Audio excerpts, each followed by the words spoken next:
Salut à tous, c'est Keops du collectif Keep on Dream, j'espère que vous allez bien. Bienvenue dans ce nouvel épisode du Keep on Talk, le podcast qui reçoit des professionnels du manga. Juste avant de vous laisser découvrir notre super invité, un petit mot pour vous dire que si vous aimez nos épisodes, partagez-les sur les réseaux sociaux, ça va beaucoup nous aider. Et d'ailleurs, si vous voulez, vous pouvez participer à l'enregistrement des épisodes et poser vos questions à nos invités en nous rejoignant sur Twitch. Pour en savoir plus sur notre collectif, rendez-vous sur le site keepondream.com. Sur ce, je ne vous retiens pas plus longtemps et je vous souhaite un très bon épisode.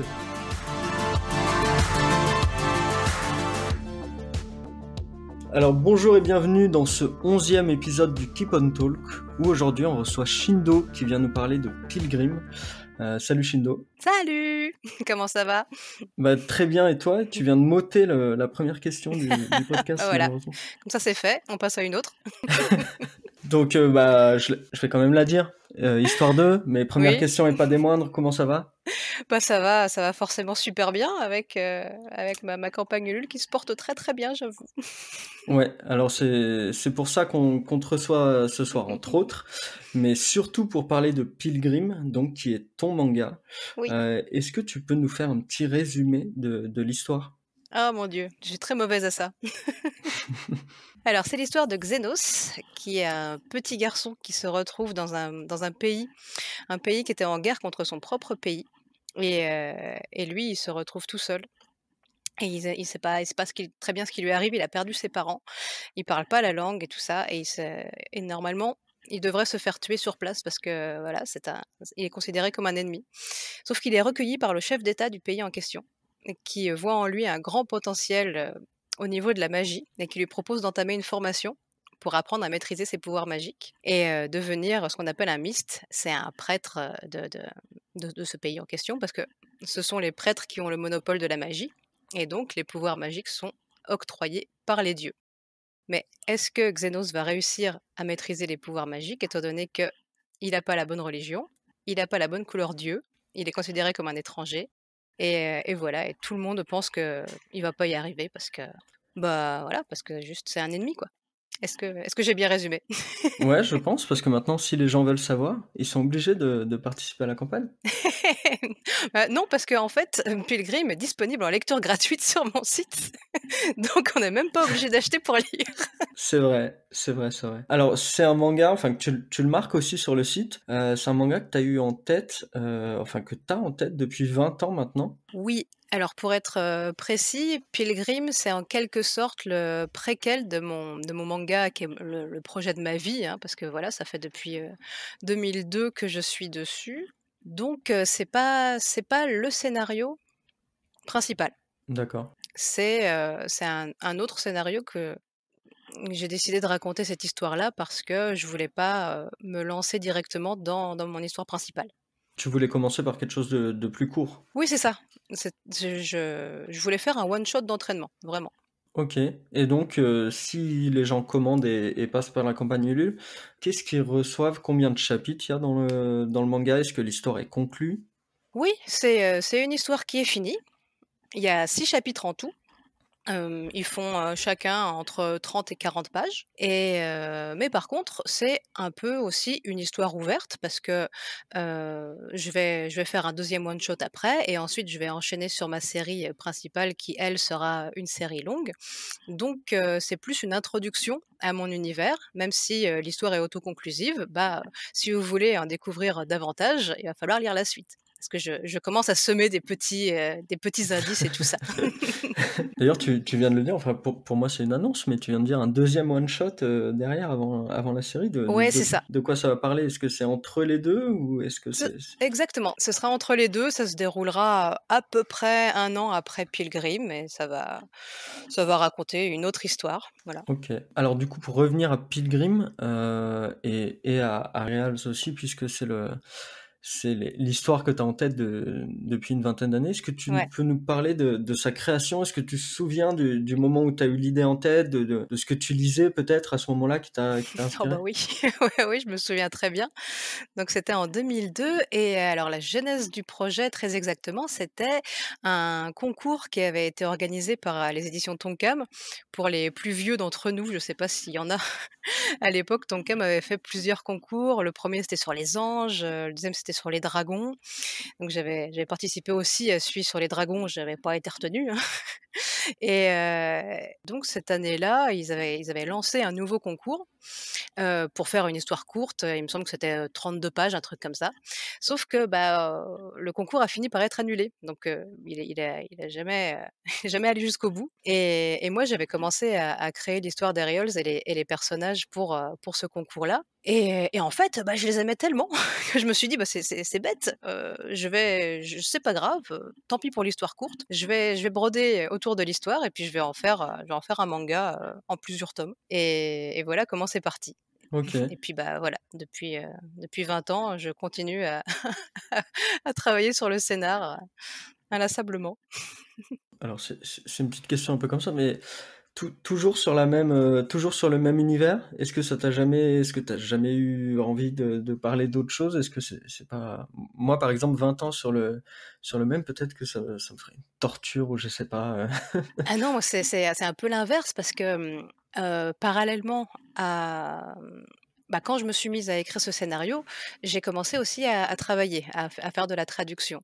Donc je me suis mise à de moins en moins dessiner et en fait, le scénar de mon manga est toujours resté en tâche de fond, mais j'ai jamais pu m'y mettre, concrètement. Donc c'était plus une frustration, qu'autre chose. C'est pour ça que je dis: «C'est vraiment le projet de ma vie» parce que, bah, mes personnages, je les connais depuis vraiment un bail maintenant, certains depuis même encore plus longtemps parce que je les ai depuis avant Aerials. Donc non, je me suis rendu compte que souvent, je me suis dit: «Est-ce que j'essaye de faire d'autres histoires courtes avec d'autres personnages et tout?» et en fait, non, ça m'intéresse pas. Ce sont ces personnages-là que j'ai envie de mettre en scène et dont j'ai envie de raconter l'histoire. Enfin. et donc maintenant en 2022, tu ouvres la campagne Ulule pour imprimer donc le one shot Pilgrim. Oui, ça, c'est vraiment la concrétisation de ce projet où, bah, pour moi, c'était vraiment, un one shot d'entraînement et j'imaginais pas aller jusqu'à le faire imprimer. OK. C'est vraiment un rêve, voilà, là, je vais avoir mon premier manga, imprimé. Ouais, C'est juste fou. c'est clair. Quand tu dis ça, ça veut dire qu'il était disponible avant, sur internet en lecture en ligne? Oui, parce que moi, à chaque fois que je finissais un chapitre, je le mettais en ligne et c'est comme ça que j'ai fini par avoir des retours dessus et puis, plein de gens enthousiastes, hein. Puis des gens qui ont commencé à me dire: «Ah, mais ce serait bien d'avoir une version papier et tout», alors que moi, je j'avais pas forcément cette idée-là quand j'ai commencé, du tout. OK, et comment tu t'es convaincu de ça, d'aller vers une publication papier? Est-ce que justement c'est les retours? Est-ce que tu as vu d'autres campagnes de manga, indépendants qui ont fonctionné? Comment ça s'est passé? Bah, en fait, ce qui me bloquait, au début, c'est que je me disais: «Bah, j'ai pas encore trop le niveau pour proposer, un volume relié» et puis, voilà, il y a plusieurs personnes qui m'ont dit: «Mais tu fais des conventions, tu vois bien que les gens en convention, ils veulent acheter des volumes» parce que j'avais que des goodies à vendre, des trucs comme ça et effectivement, les gens en convention me disaient: «Ah, mais vous avez le manga imprimé?» tout ça et puis bon, bah, voilà, de de fil en aiguille, l'idée a un peu fait son chemin dans ma tête et puis, j'ai fini par me dire: «Bah, voilà, c'est un one shot d'entraînement, mais autant m'entraîner aussi jusqu'au bout». Mener une campagne Ulule, voir ce que ça donne, financement participatif. Ensuite aller, jusqu'au stade de l'impression parce que ça, c'est pareil, c'est pas du tout, la même chose que de juste scanner ses planches pour les mettre sur son site. Il faut penser à des tas de choses. Voilà, je suis en train de bien en baver comme je disais au début parce que au niveau du format et tout, il faut reprévoir les marges, faire attention que les trames soient pas écrasées pour pas qu'il y ait du moirage, tout ça. Enfin voilà, c'est vraiment encore une autre expérience et bah, voilà, j'engrange de de l'expérience à tous les niveaux. Alors, faut dire que enfin, on va en parler aussi, et surtout en 2e partie, tu es traductrice, donc tu Mmh. tu connais le milieu du manga, mais du coup, tu connaissais pas du tout cet aspect-là de la création? Bah non, parce que la fabrication, ça, je m'en occupe pas du tout. Heureusement, j'ai plein de connaissances dans le milieu qui sont fabricants, qui sont éditeurs et qui me donnent plein de conseils et je les remercie d'ailleurs chaleureusement. D'ailleurs, on m'a dit que tu faisais partie d'un groupe d'auteurs dont on a reçu la dernière fois en les personnes d'Anémine. Ah! Il y a aussi Kin, il y a aussi Obo, et j'en Ah oublie bah oui, certains. ça c'est les nakamas. Alors maintenant, moi vraiment ce qui m'a frappé avec ta campagne, c'est la réussite quoi. Ça a été, enfin pour moi c'est un succès fulgurant. Alors même si l'objectif de base était très bas, Mmh, t'étais à 300 €. oui, Aujourd'hui t'es en milieu de campagne, t'es à plus de 4 000 € et il y a je crois plus c'est de ça. 1300% de réalisation Mmh. de l'objectif. C'est incroyable. Oui, bah, forcément le pourcentage est très grand parce que comme, tu l'as dit, j'avais mis une petite cagnotte au départ, c'est dire à quel point je croyais au projet. C'était vraiment dans ce sens-là? Ouais, ouais, ouais, bah, à vrai dire, j'avais regardé, d'autres, campagnes Ulule de mangas indépendants. J'avais regardé ce qui se faisait et tout et pour, mmh pour des artistes qui avaient une plus grande communauté que la mienne et tout, ça tournait à peu près, autour de 1 000 €. Donc je m'étais dit: «Allez, moi je vais partir sur, 500 €, déjà si j'ai 500 €, ce serait pas mal». Mon mari est passé par là, il m'a dit: «Non, mais mets moins parce que si tu les atteins pas, tu vas être triste». Donc il me dit: «Mais mets 300». OK. Donc bon, bah, voilà, j'ai mis Lui 300. aussi croyait au projet, j'ai l'impression. Donc voilà comment je me retrouve avec, les 300 € qui ont été, atteints en 1 heure et demie. Ouais. Et est-ce que tu sais sur la première journée, par exemple, combien t'as reçu en 24 heures? Je dois avoir les statistiques, mais c'est un truc, phénoménal. Je crois que j'ai eu, à peu près, 2 000 € dans la journée, un truc comme ça. OK, c'est incroyable quand même. C'est ouais, ouais, c'est Tu vraiment dingue. aurais mis 2 000 €, tu les avais, les 100% le jour même, quoi. C'est ça. Ouais, ouais, Et j'ai tu aurais pu dire à ton mari, voilà. ah bah, je lui ai dit: «Chais». Voilà. Non, mais j'ai eu une chance folle. Le projet a été relayé par plein de monde, dès le premier jour. Il y a vraiment eu, beaucoup, beaucoup de solidarité, beh, franchement, moi, j'en revenais pas. J'avais mon téléphone qui sonnait, toutes les toutes les minutes: «Ah, vous avez reçu un nouveau soutien». Mais quoi? Mais c'est pas possible. C'est ouais, je et puis même encore maintenant, j'arrive pas bien à réaliser ce qui se passe, hein.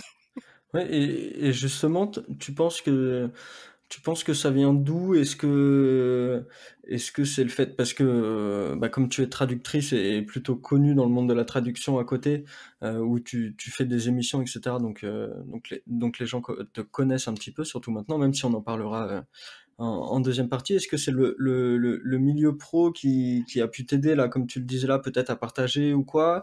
Mmh, Est-ce que c'est les gens qui tout simplement à ce moment-là, au bon endroit au bon moment sur Ulule, une sans catégorie doute. manga, parce qu'il faut le dire, t'avais pas non plus, là actuellement tu es à une centaine de participants, de Oui. contributeurs, mais t'avais pas non plus une communauté de dingue au niveau des Non. lecteurs quoi. Non, non, pas du tout. C'est pour ça, moi, je pensais que j'allais avoir, une vingtaine de participations. Je me disais avec un peu de chance, en fin de campagne, j'arriverai à 50 participations en Ouais, tout et là, on en est à la moitié, j'en ai une centaine, c'est dingue. Savoir ce qui a provoqué ça, franchement, je n'en sais rien parce que, j'ai publié le lien en premier sur, parce que j'ai 2 comptes Twitter, en fait. J'ai un compte Twitter où j'ai pas mal de followers, pour mes traductions et j'ai mon compte dessin qui est beaucoup plus, intimiste, on va dire et j'ai posté que sur mon compte dessin et ça a explosé tout de suite et quand, un peu plus tard, j'ai posté la campagne sur mon compte traduction, il n'y a pas eu tellement de réactions à ce niveau-là. Je d'accord, pense pas que les gens qui me suivent pour les traductions ouais. s'intéressent spécialement à mon travail artistique à côté. OK. En tout cas, ça va faire pas mal de dédicaces, Ouais, j'ai et hâte. d'envois. J'ai trop hâte. Et donc maintenant qu'on est à plus de 1300% de l'objectif, à quoi les contributeurs ont droit en plus? Puisque vous le savez, quand on est sur Ulule, dès qu'on passe l'objectif, on a des paliers et donc les gens reçoivent, pardon, des choses en plus. Là, à quoi ils ont droit et à quoi ils vont avoir droit? Alors donc on a débloqué des tonnes de trucs. D'un côté, il y a des améliorations au niveau de la fabrication du manga, à proprement parler. Donc on a la jaquette, on a du papier, qui va être norme FSC, donc ça veut dire qu'il sera issu de forêts gérées durablement, ça c'est cool. Et il va y avoir, quoi d'autre au niveau du livre? Des pages de bonus, il y a voilà, à la fin. Et J'ai il vu va y un avoir dessin d'un célèbre auteur ah français. oui, alors ça aussi c'est dingue. Il va y avoir un dessin de Guillaume Lapère dans tous les tomes, voilà, qui va me faire un fan art, qui me fait l'amitié d'accepter de participer à mon projet. Alors Je pour le ceux qui remercie. le, on parle souvent de lui dans les podcasts, mais pour ceux qui le connaissent pas encore, c'était donc le dessinateur entre autres de City Hall et maintenant des légendaires sagas. Exactement, ouais, c'est le dieu du manga français quoi, Guillaume Lapère, ni plus ni moins, hein. C'est quelqu'un d'extraordinaire et d'adorable donc je suis vraiment ravie de de de pouvoir, bah, voilà, avoir un dessin de lui, vous proposer un dessin de Guillaume Lapère. Enfin voilà, je c'est fou. C'est clair. Et à côté de ça, on a des petits goodies. Alors on a quoi? On a une planche de stickers, on a un magnet, on a un tote bag, un stand acrylique, oui, je pense que c'est à peu près tout. Et maintenant, c'est la suite, les prochains paliers. Si on arrive au palier des 1 500, je vais pouvoir, mettre des pages couleurs dans le tome. Ça, c'est pareil, c'est un peu plus cher à faire imprimer donc voilà et puis, ah oui, il y a aussi une vidéo, making of, questions-réponses. Ouais, Donc ça, c'est pareil, si vous avez des questions à me poser sur, que ce soit sur le processus, créatif ou des questions, heu, farfelues, n'hésitez pas. Comme ça, je ferai une petite vidéo à la fin de la campagne pour répondre à tout ça et puis pour remercier tous les contributeurs. ça marche. Alors, on a une très bonne question du chat de Aurélien de Manga Bandit France. Est-ce que tu as remarqué une augmentation des followers sur Twitter ou Instagram suite donc au début fulgurant de la campagne? Sur Twitter, oui. Sur Twitter, j'ai gagné une centaine de followers dans la même dans la journée. Ok. C'est tous les contributeurs en fait C'est ça. qui, qui sont venus directement. Alors pour finir, enfin on parlera encore de la campagne après, mais pour parler vraiment de l'organisation, etc. Pour finir, est-ce que tu peux nous présenter les packs que les gens peuvent choisir et qu'est-ce qu'ils ont en Oui, fonction alors de... je vais y aller pour pas me tromper. Parce que bon, donc on a le premier pack qui est à 5 € et qui propose le manga version numérique. Donc ce sera un PDF qui aura des bonus, exclusifs, voilà.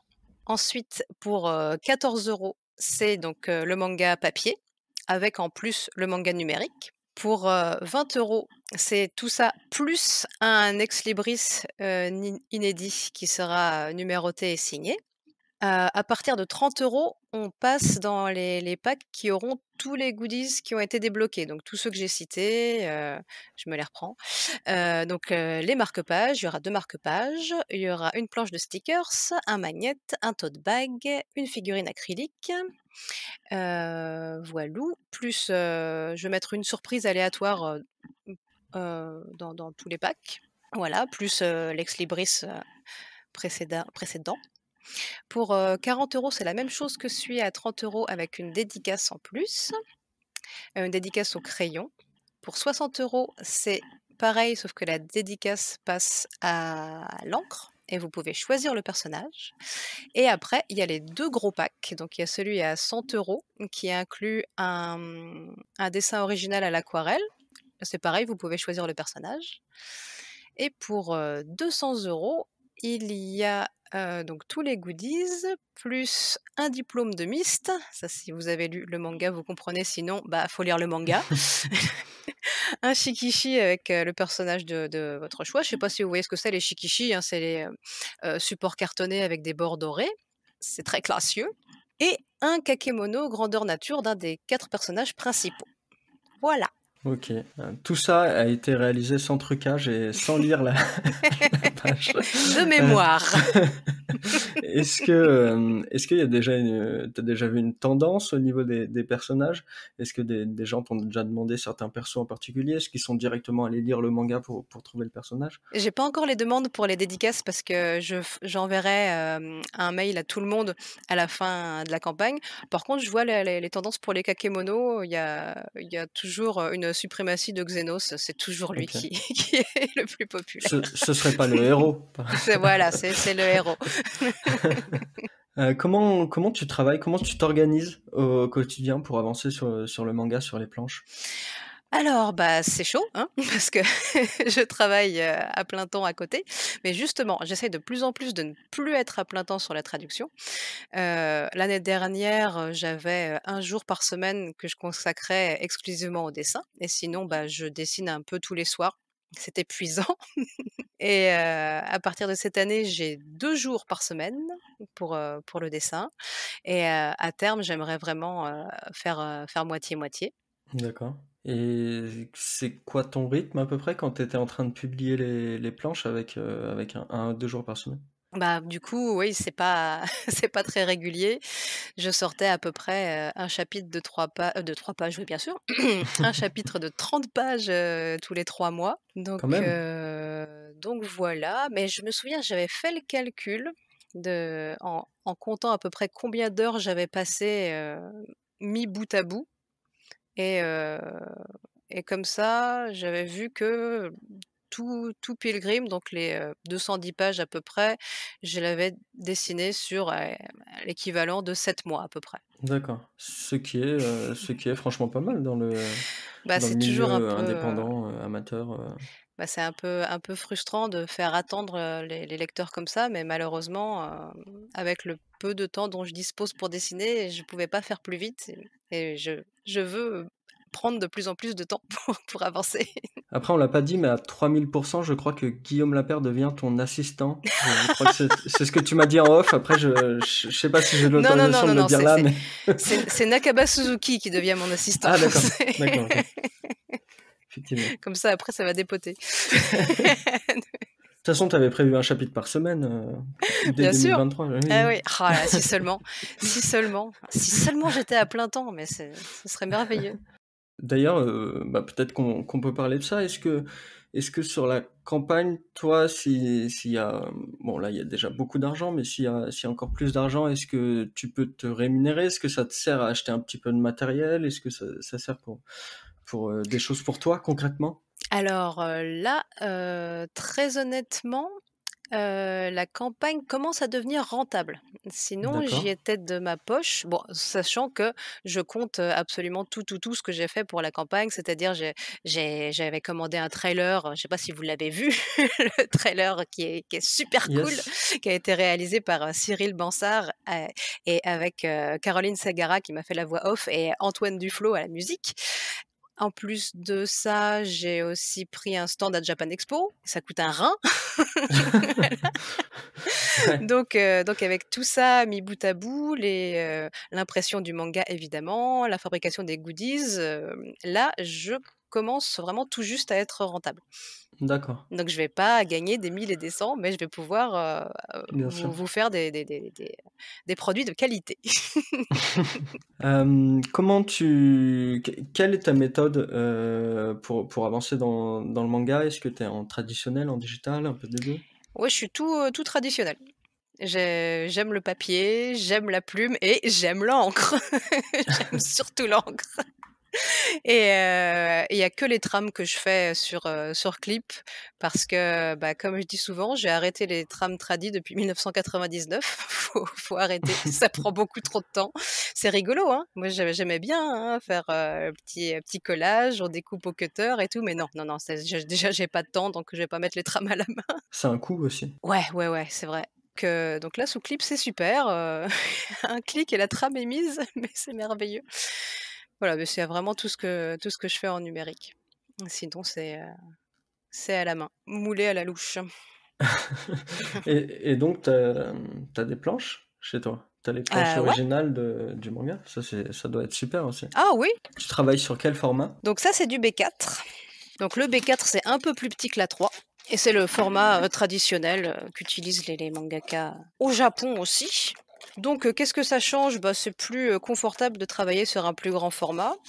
On peut mieux voir les détails. Ouais, voilà, ça peut après j'ai pas un style, méga détaillé, hein, donc mais pour moi, c'est plus agréable. J'aime bien. J'ai investi dans un scanner A3 du coup, pour pouvoir scanner tout ça.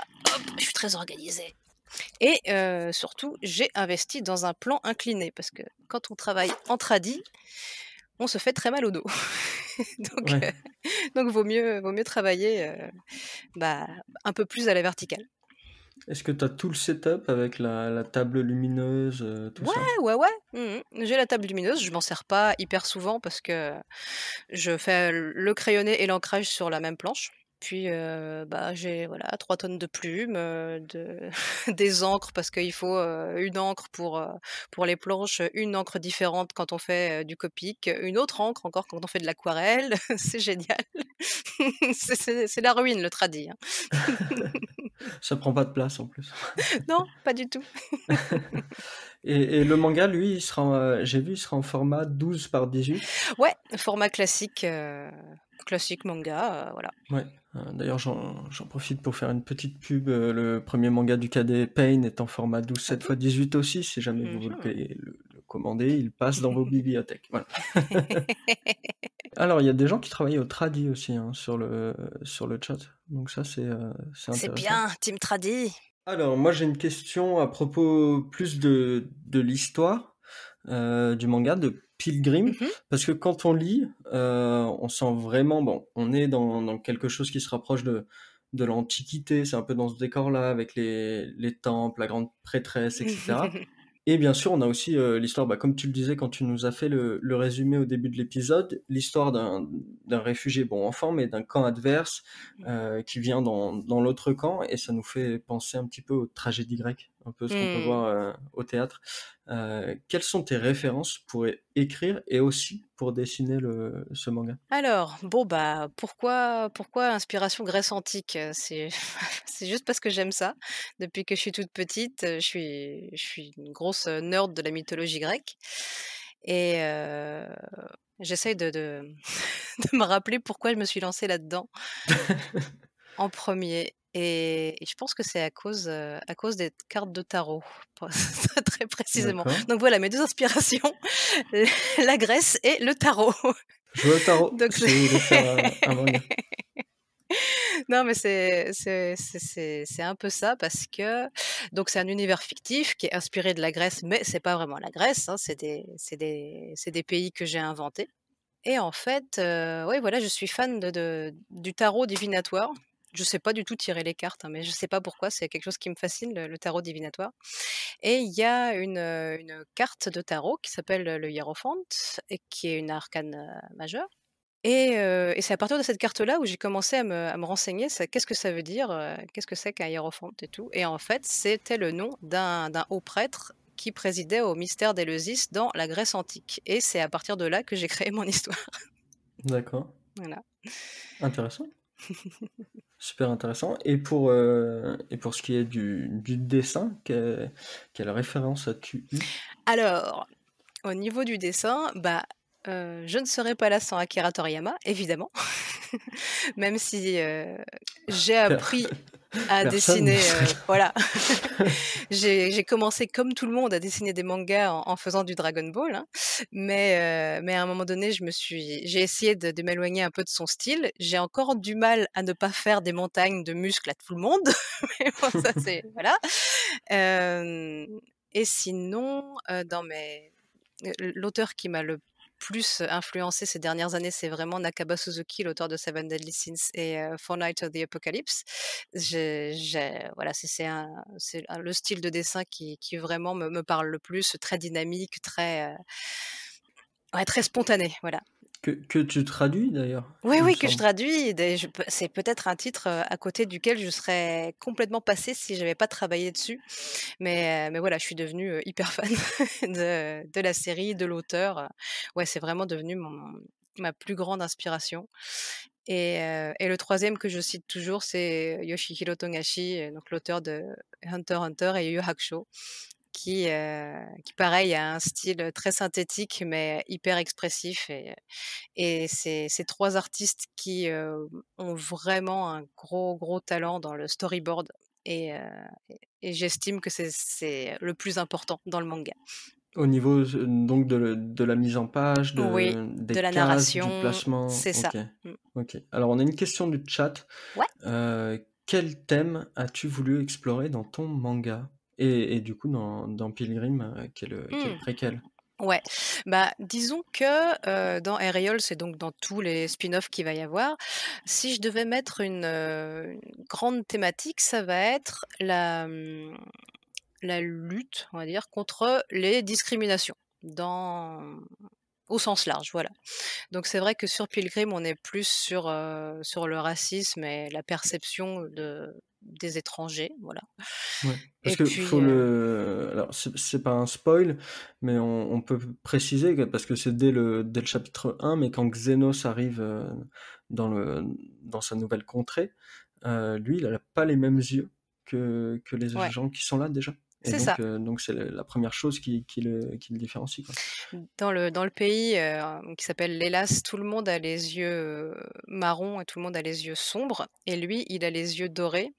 Et donc déjà les gens qui ont les yeux clairs ont tendance à être, discriminés en Hellas et lui, en plus, les yeux dorés, c'est vraiment un signe caractéristique des Natoliens qui sont les ennemis des Hélacéens. Donc c'est vraiment il peut pas se cacher. C'est écrit sur sa tête qu'il est étranger. Et après, c'est quelque chose donc que bien sûr tu reprends dans tout ce one shot, mais que Mmh. tu vas reprendre aussi dans le prochain, puis dans le manga? Oui, bah, j'aimerais aborder encore d'autres aspects de ce thème-là dans mon prochain one shot et donc ouais, c'est malheureusement, il y a beaucoup, beaucoup à dire sur les discriminations donc ça ça Évidemment. me fait du grain à moudre à beaucoup de niveaux. Mais voilà, ce sera à chaque fois des thèmes qui me tiennent à cœur et dont j'ai envie de parler. Dans un univers fictif, je trouve que c'est plus facile d'aborder ce genre de sujet. Tu penses que c'est enfin, avec les lecteurs, il y a peut-être moins le côté, grave du monde réel, si on a ces choses-là ou qui peuvent peut-être plus toucher le lecteur s'il est, directement ou indirectement concerné, je ne sais pas? Je trouve que c'est plus facile de prendre du recul quand c'est, je sais pas, un peuple qu'on connaît pas, par exemple. On n'a pas d'a priori dessus. Donc je trouve ça plus facile de faire passer des messages, à travers la fiction, Ouais, en décalant un petit peu bien sûr. ouais, voilà, les problématiques. Bien sûr. Alors on a une question, un peu plus légère, du chat. Est-ce qu'on peut espérer des easter eggs dans le manga? Donc peut-être des références à d'autres mangas ou alors à d'autres auteurs? Oui, pourquoi pas. Je suis en train de me demander si j'en ai mis parce que il y en a peut-être, mais je me souviens plus. Mais oui, forcément, parce que, ma vie est composée de mangas à 99 donc même inconsciemment, je vais mettre des easter eggs. Bien sûr. Alors moi j'ai une question qui va faire le lien, avec la deuxième partie du podcast, Mmh. qui va être plus sur ton parcours et sur ton métier. Donc c'est plus une surprise pour personne vu qu'on en a déjà parlé, mais comme tu es traductrice. Mince, bah, j'avais que Shindo ce soir, j'avais pas fait de donc malheureusement. Ouais, attendez, je retire mon masque. En fait, c'était moi! Non! Il faudrait un arrêt sur image. Faudrait que j'y pense pour les prochaines. Et donc pour faire le lien entre les 2 parties, moi j'ai trouvé un lien dès le début de Pilgrim, dès la première scène ou presque, Mmh. puisqu'on a, Xénos, donc quand il arrive dans ce nouveau pays, il comprend pas la langue et du coup il y a toute une scène, autour de ça. Est-ce que toi c'était volontaire de commencer par ça ou c'était juste, inconsciemment puisque tu voulais introduire, son histoire? Oui, alors évidemment, j'ai toujours, un rapport, très intime avec les langues et tout ça et c'est vrai que je m'amuse et avec, l'élacéen et avec le natolien, qui sont 2 langues, inspirées, enfin que j'ai fait dériver de langues réelles parce que vu que j'ai appris une dizaine de langues, bah, autant m'en servir. Voilà.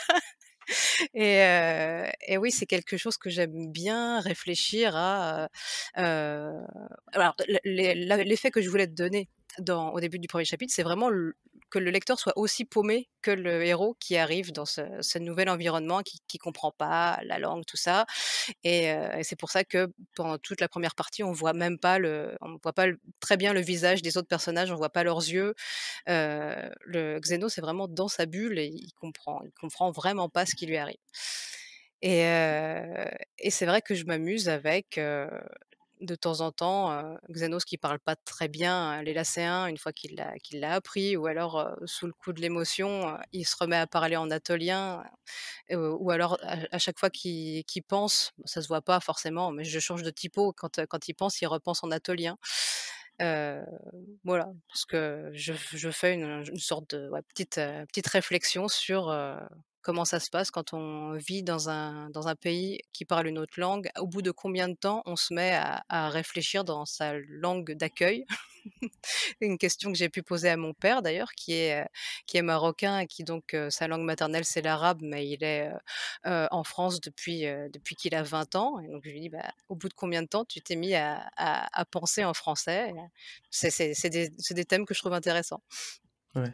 Alors d'ailleurs, on a une question de Nico là-dessus, mais qu'on reprendra plus tard. Nico, je garde ta question pour juste après, parce on va parler de ça justement, de, de ça.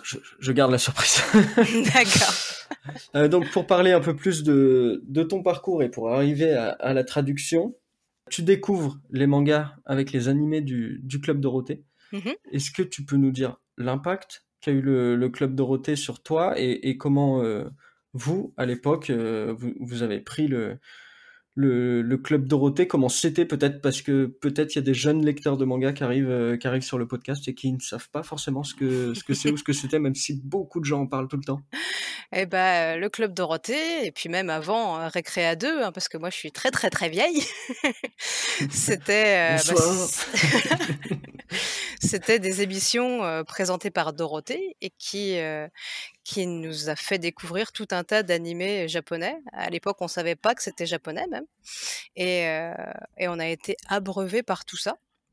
Et moi, j'ai toujours dit que si, à partir de notre génération, on a commencé à être, à ressentir vraiment de la familiarité avec la culture japonaise, c'est parce qu'on a vu des dessins animés japonais pendant toute notre enfance. Enfin, en tout cas, moi, c'est l'effet que ça m'a fait.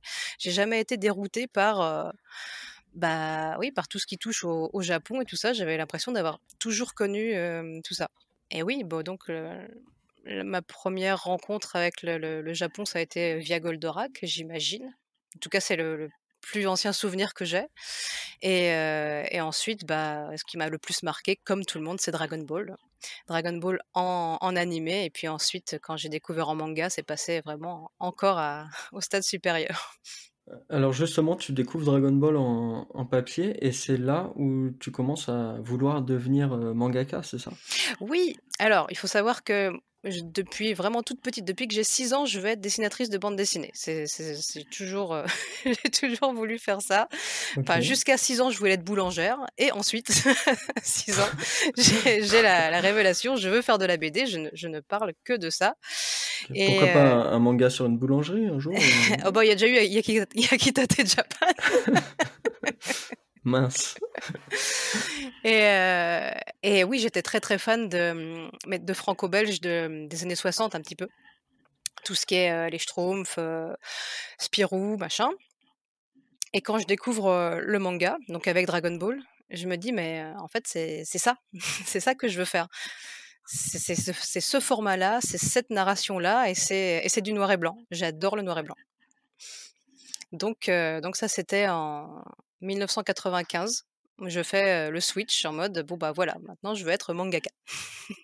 Et donc, tu t'inscris à la fac en japonais à l'INALCO, c'est ça? Ouais, c'est ça, parce que mon projet, c'était, d'apprendre le japonais et de partir vivre au Japon. Parce qu'à l'époque, le manga français, ça n'existe pas. Et Et alors justement, désolé de te couper, mais à l'époque, quelle vue on a du Japon? Justement, tu disais avec Récréa 2, puis le Club Dorothée qui arrive, on commence, c'est un peu la soft power du Mmh. Japon, où on commence un peu à faire le lien et à être intrigué par ce pays-là, même s'il y a eu des liens bien sûr avant, avec entre la France et le Japon. Mais c'était très, très mal vu encore. À l'époque où j'étais au lycée et quand, j'ai commencé la fac, le terme manga n'était pas connu du grand public comme maintenant. Ouais, Fallait préciser, les mangas, c'est des bandes dessinées japonaises. Ah oui, c'est vrai, c'est toujours, soit érotique, soit violent. soit la baston, ouais. Encore une fois dans ce podcast, merci Ségolène Royal Voilà, et tous les autres. tous les clichés, hein, du genre et heu et oui et quand je me suis inscrite à la fac de japonais, en brandissant, mon mon drapeau, je suis fan de manga, c'était ouais, on était des marginaux à l'époque et on nous disait, «Vous venez apprendre le japonais parce que vous aimez les mangas, vous allez pas passer la première année quoi, c'est n'importe quoi». D'accord, et quelle vue on avait à l'époque aussi du Japon? Ah bah, déjà le Japon, la Chine, c'était un peu un gros ensemble, voilà Ouais. et les gens à chaque fois que je disais: «Je fais du japonais», je me heurtais à des gros clichés, asiatiques, globaux quoi. Les gens faisaient vraiment pas la différence. Et justement, comment tu vois, aujourd'hui le fait que en fait, presque tous les jeunes lisent du manga maintenant? Bah, c'est super cool. C'est vraiment, C'est plus les marginaux? mais non, non, non, non, non, ça devient cool, c'est la hype. Moi, quand j'ai vu ça, enfin, quand j'ai commencé à voir que les gens comprenaient quand je disais, bah, à n'importe qui: «Bah, moi, je suis traductrice de manga». «Ah oui, d'accord, ah oui, mon fils, il en lit, ma fille, elle adore», bah, ça fait hyper plaisir, quoi, parce qu'on se je me revois encore une fois au lycée, à être, vraiment la grosse freak de la classe et maintenant, bah, lire des mangas, c'est cool et bah, c'est un progrès. Ouais, c'est presque le contraire maintenant, c'est presque si tu en lis pas, tu es peut-être marginal? C'est ça, bah, tant mieux parce que encore une fois, le manga, il y en a tellement pour tous les goûts, il y a un panel, inépuisable d'histoires donc c'est bien que les gens se rendent compte maintenant que ce n'est pas que du sexe et de la violence. Ouais. Et j'espère aussi qu'un jour, on comprendra aussi que c'est pour tous les publics et qu'il y a vraiment Voilà, des mangas destinés à, différents âges, différents types de publics ou de maturité. mmh, J'espère qu'on aura exactement. aussi ces publics-là en France, dans pas trop longtemps non plus. Mmh. Et donc pour revenir à toi, tu étudies le japonais à la fac pendant 5 ans. Ouais, c'est ça. Ouais, ouais, j'ai Tu fait sors 5 ans. diplômé, Bah oui, hein, du coup. heureusement. Et tu commences donc en 2001 si je me trompe pas? Ouais, j'ai même commencé pendant que j'étais encore en train de faire mes études. OK. Où il me semble, tu vas remplacer, une traductrice, qui était sur une série? Mmh. Ça s'est fait vraiment par hasard. J'ai une copine de classe qui a été engagée chez, Glénat, la maison d'édition Glénat, comme, secrétaire d'édition et qui, du coup, gère les traducteurs. Donc un jour, elle me dit: «Ah mince, je suis en galère, il y a une traductrice qui part en vacances, tu veux pas, la remplacer pour ce tome-là?» Donc j'ai commencé comme ça et puis comme ça m'a bien plu, je me disais: «Oh bah, on fait la même chose que ce que je fais en classe, on traduit du japonais vers le français et puis en plus on est payé donc c'est bien». Donc j'ai continué et puis voilà, pendant 20 ans. Pendant 20 ans. Mmh. C'est ça qui est extra, et tu as été, alors pas dans les premières, mais tu as été, Je suis la deuxième génération en fait, il y a eu les premiers traducteurs de manga. Vraiment au tout début, c'était en 93 et tout, bah, moi j'étais trop jeune, hein, forcément. Mais j'ai été dans, ouais, la deuxième génération de traducteurs de manga, qui commençaient à être, des fans de manga. ouais. Ouais, parce que ça devait être aussi comme dans toutes les autres trad, que ça soit, sur du roman, sur de la SF et cetera, où au début les gens qui traduisaient, ça devait pas forcément être des lecteurs, assidus de ce genre-là, mais qui étaient plus payés peut-être pour traduire, textuellement, j'ai envie de dire, Oui, ça se voyait sur certaines séries où il y avait, des petits problèmes quand même, parce que je je peux le dire, parce que j'ai fait des retraductions des Ouais, séries en justement, question. je voulais t'en parler. Mmh. J'avais vu que c'est même toi, des fois, qui allais voir les maisons d'édition pour leur dire: «Là, cette version, elle est peut-être un peu obsolète et il faudrait modifier». J'ai fait ça pour Dragon Ball, parce que, ouais, c'est vrai que c'était, 2002, il me semble, et la traduction de Dragon Ball, elle avait une dizaine d'années, un truc comme ça, et à l'époque, il y avait eu pas mal de censure sur le texte, tout ça, et toujours, bah, ma copine qui bossait chez Glénat, je lui disais: «Bah, faudrait peut-être, la refaire là, la trad de Dragon Ball, ce serait ce serait une bonne idée». Donc je l'ai bien harcelée, je lui ai pris la tête, jusqu'à temps qu'elle me dise: «Bah, OK, bah, tu la refais». «Quoi?» Ça y est, toi qui as connu, le manga par Dragon Ball papier, tu allais faire la trad de Dragon Ball. Ouais, C'est une boucle finalement? tu la pression? Ouais, un petit peu. Ah là là. Est-ce que tu as un exemple, par exemple, d'un terme ou d'un nom de personnage ou de ville qui était vraiment, traduit littéralement, j'ai envie de dire, sans adaptation et que toi, ça t'a fait tiquer pour cette nouvelle trad? Bah, paradoxalement, les premières traductions étaient justement très adaptées. D'accord. Il y avait, il y a eu à peu près 2 grandes vagues dans la traduction de manga. Les 1res donc qui s'écartaient énormément du texte original, et donc c'est vrai qu'il y avait beaucoup, beaucoup d'adaptations. Mais ce qui est plus agréable à lire quelque part, parce que quand on traduit trop littéralement, et ben c'est très fidèle au texte original, mais ça peut être un peu, bah, mot à mot. Donc le texte n'est pas fluide, et les phrases ne s'enchaînent pas très naturellement. Alors justement, quand tu parles d'adaptation, c'est qu'on va dire qu'on va s'adapter à un public, du coup français, là, pour le coup? Mmh, C'est c'est ça? ça, c'est ça.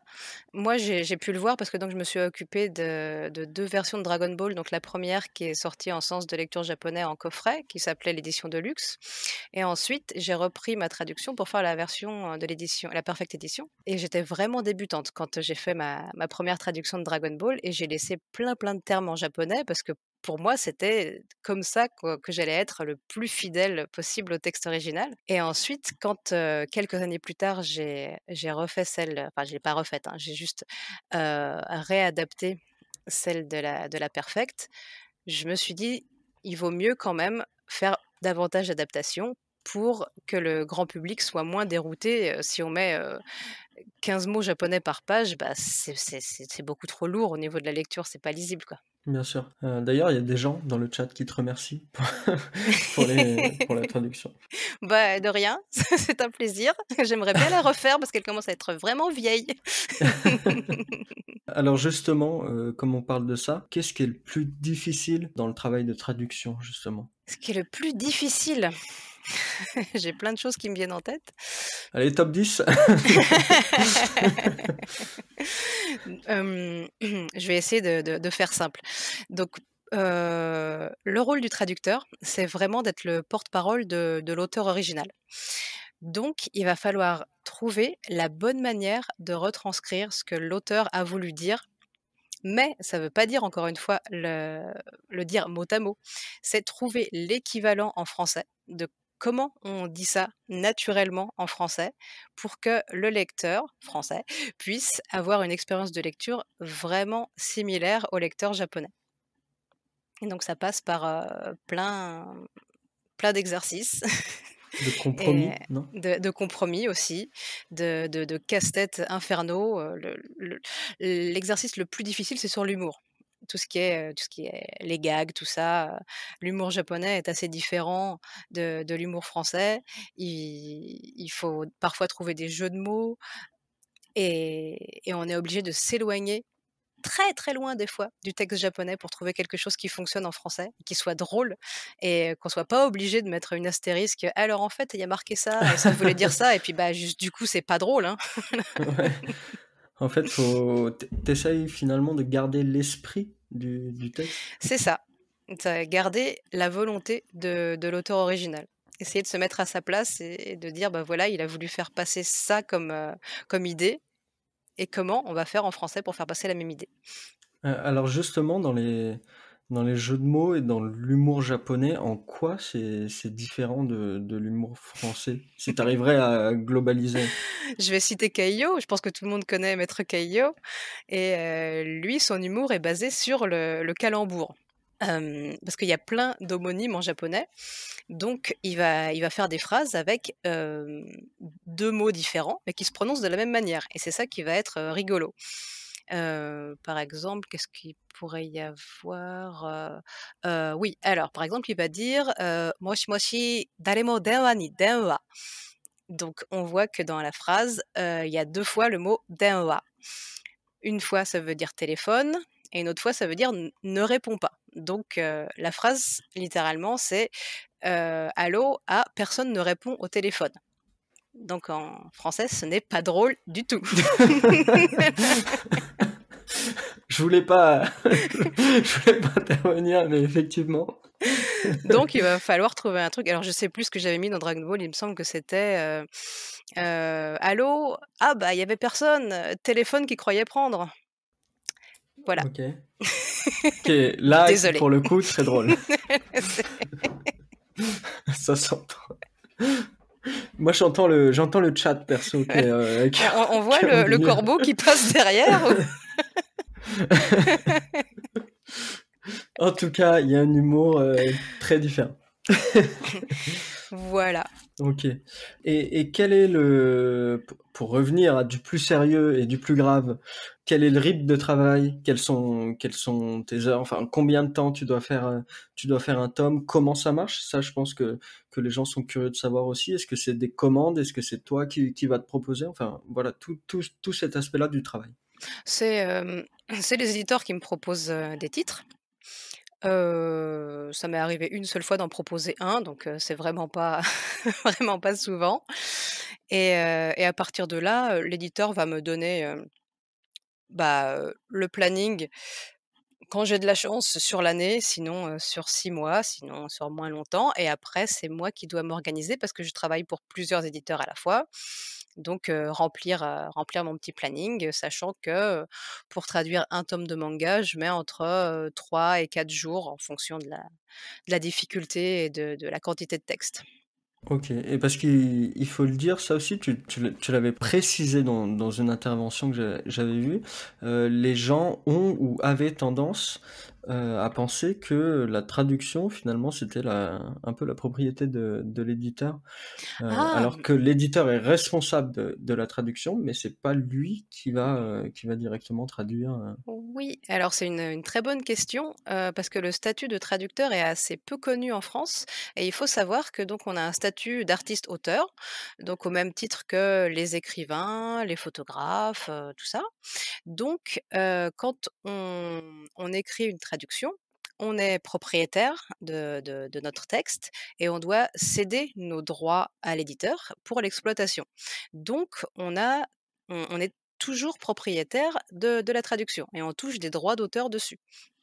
et justement, avec l'arrivée, comme on parlait de rythme, avec l'arrivée des plateformes comme, Manga Plus, où Mmh. par exemple maintenant la Shueisha, traduit presque en instantané pour les lecteurs français les séries du Jump, je suppose que le rythme a dû pas mal s'accélérer?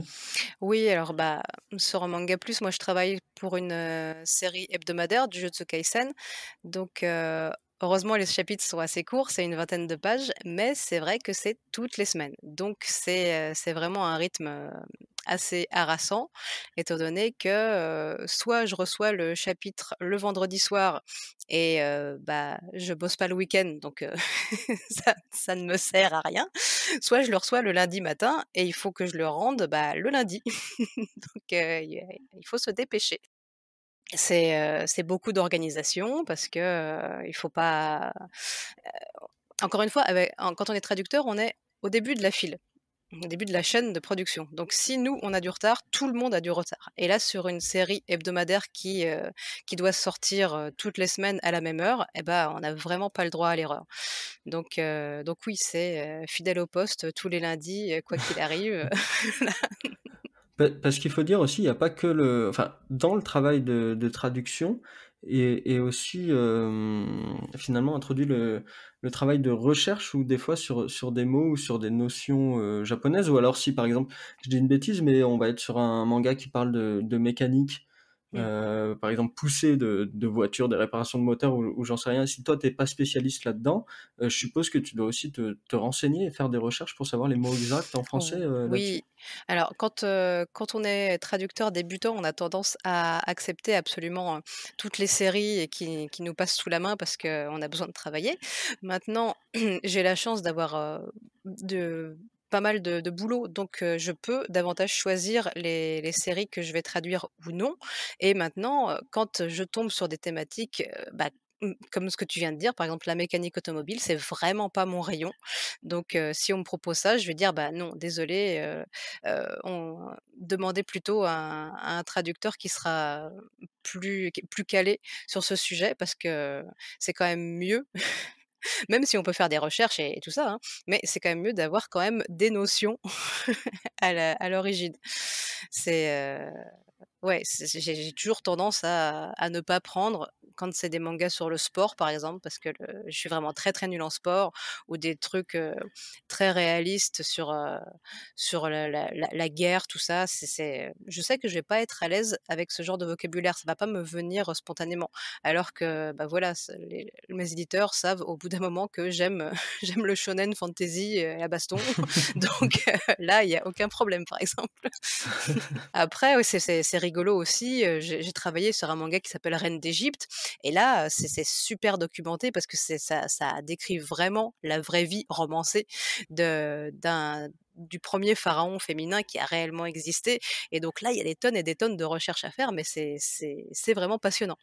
Et justement sur ce manga-là, est-ce qu'il y a une différence entre, enfin, est-ce qu'il y a une différence surtout dans les recherches entre, justement comme on parle de l'Égypte et donc comme c'est des mangaka japonais qui vont parler de l'Égypte, entre eux, la vision qu'ils ont de l'Égypte et de cette histoire-là et la vision que nous on a et peut-être par exemple sur les noms ou sur les méthodes ou sur les années, je ne sais pas? Sur les noms, c'est l'enfer parce que pour écrire les noms étrangers, les Japonais utilisent, ce qu'on appelle les katakana, donc c'est un système syllabaire.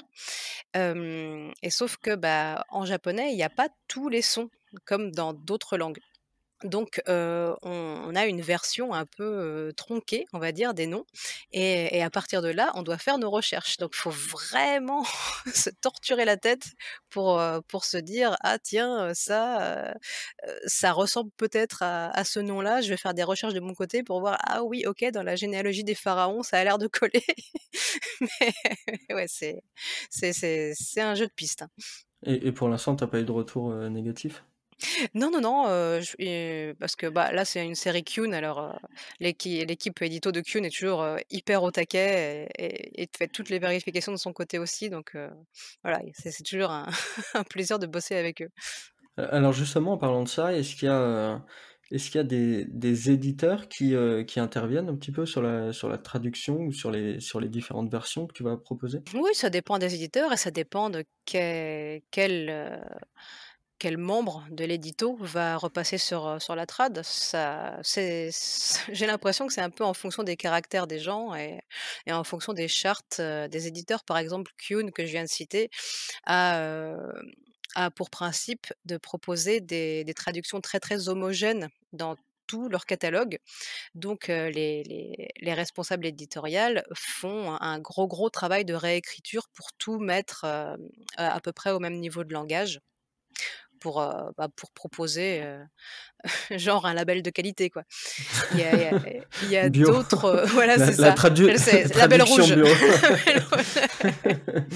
Il y a d'autres éditeurs qui me laissent beaucoup plus libre. Je peux mettre des private jokes, voilà, c'est n'importe quoi, et puis voilà, et puis, il y a aussi le cas de, parfois, l'éditeur qui est très, très fan de la série lui-même, donc il va vouloir mettre sa patte sur la traduction, donc il va réécrire un peu derrière aussi. Tu vas proposer des termes, Ouais. OK. On a une question d'ailleurs dans le chat Mmh. sur le rythme. Est-ce que entre la simultrade et la sortie en tome relié, Est-ce qu'il y a un retravail des textes? Oui, oui, oui. Bah, déjà, il y a tout un travail de vérification parce qu'il arrive que même l'auteur, entre la prépublication et le volume relié, il change 2-3 trucs, des petites corrections parfois, des ajouts. Donc il faut repasser toutes les bulles une par une pour bien comparer les 2 versions, voir s'il y a rien qui a changé. Ça, c'est c'est méga pénible. Heu et puis oui, le parce que ce qui est pénible avec le simultrade aussi, c'est qu'on ne peut pas voir à l'avance. On a les chapitres qui sortent, au jour le jour et ensuite, une fois qu'on a pu voir un peu plus loin dans l'histoire, on se rend compte que: «Ah mais en fait, j'avais traduit ça comme ça, mais ce serait plutôt comme si» et à ce moment-là, on peut faire la modification pour le volume relié. OK, histoire de pas spoiler si jamais, Oui ou l'inverse, parce que le japonais est une langue tellement vague et avec du neutre, avec tout ce qu'on veut et puis parfois en français, on est obligé de trancher, de faire un choix et malheureusement, bah, il y a une chance sur 2 pour tomber à côté. ouais. Dans le chat, on nous propose, la traduction d'origine contrôlée. C'est ça. TOC.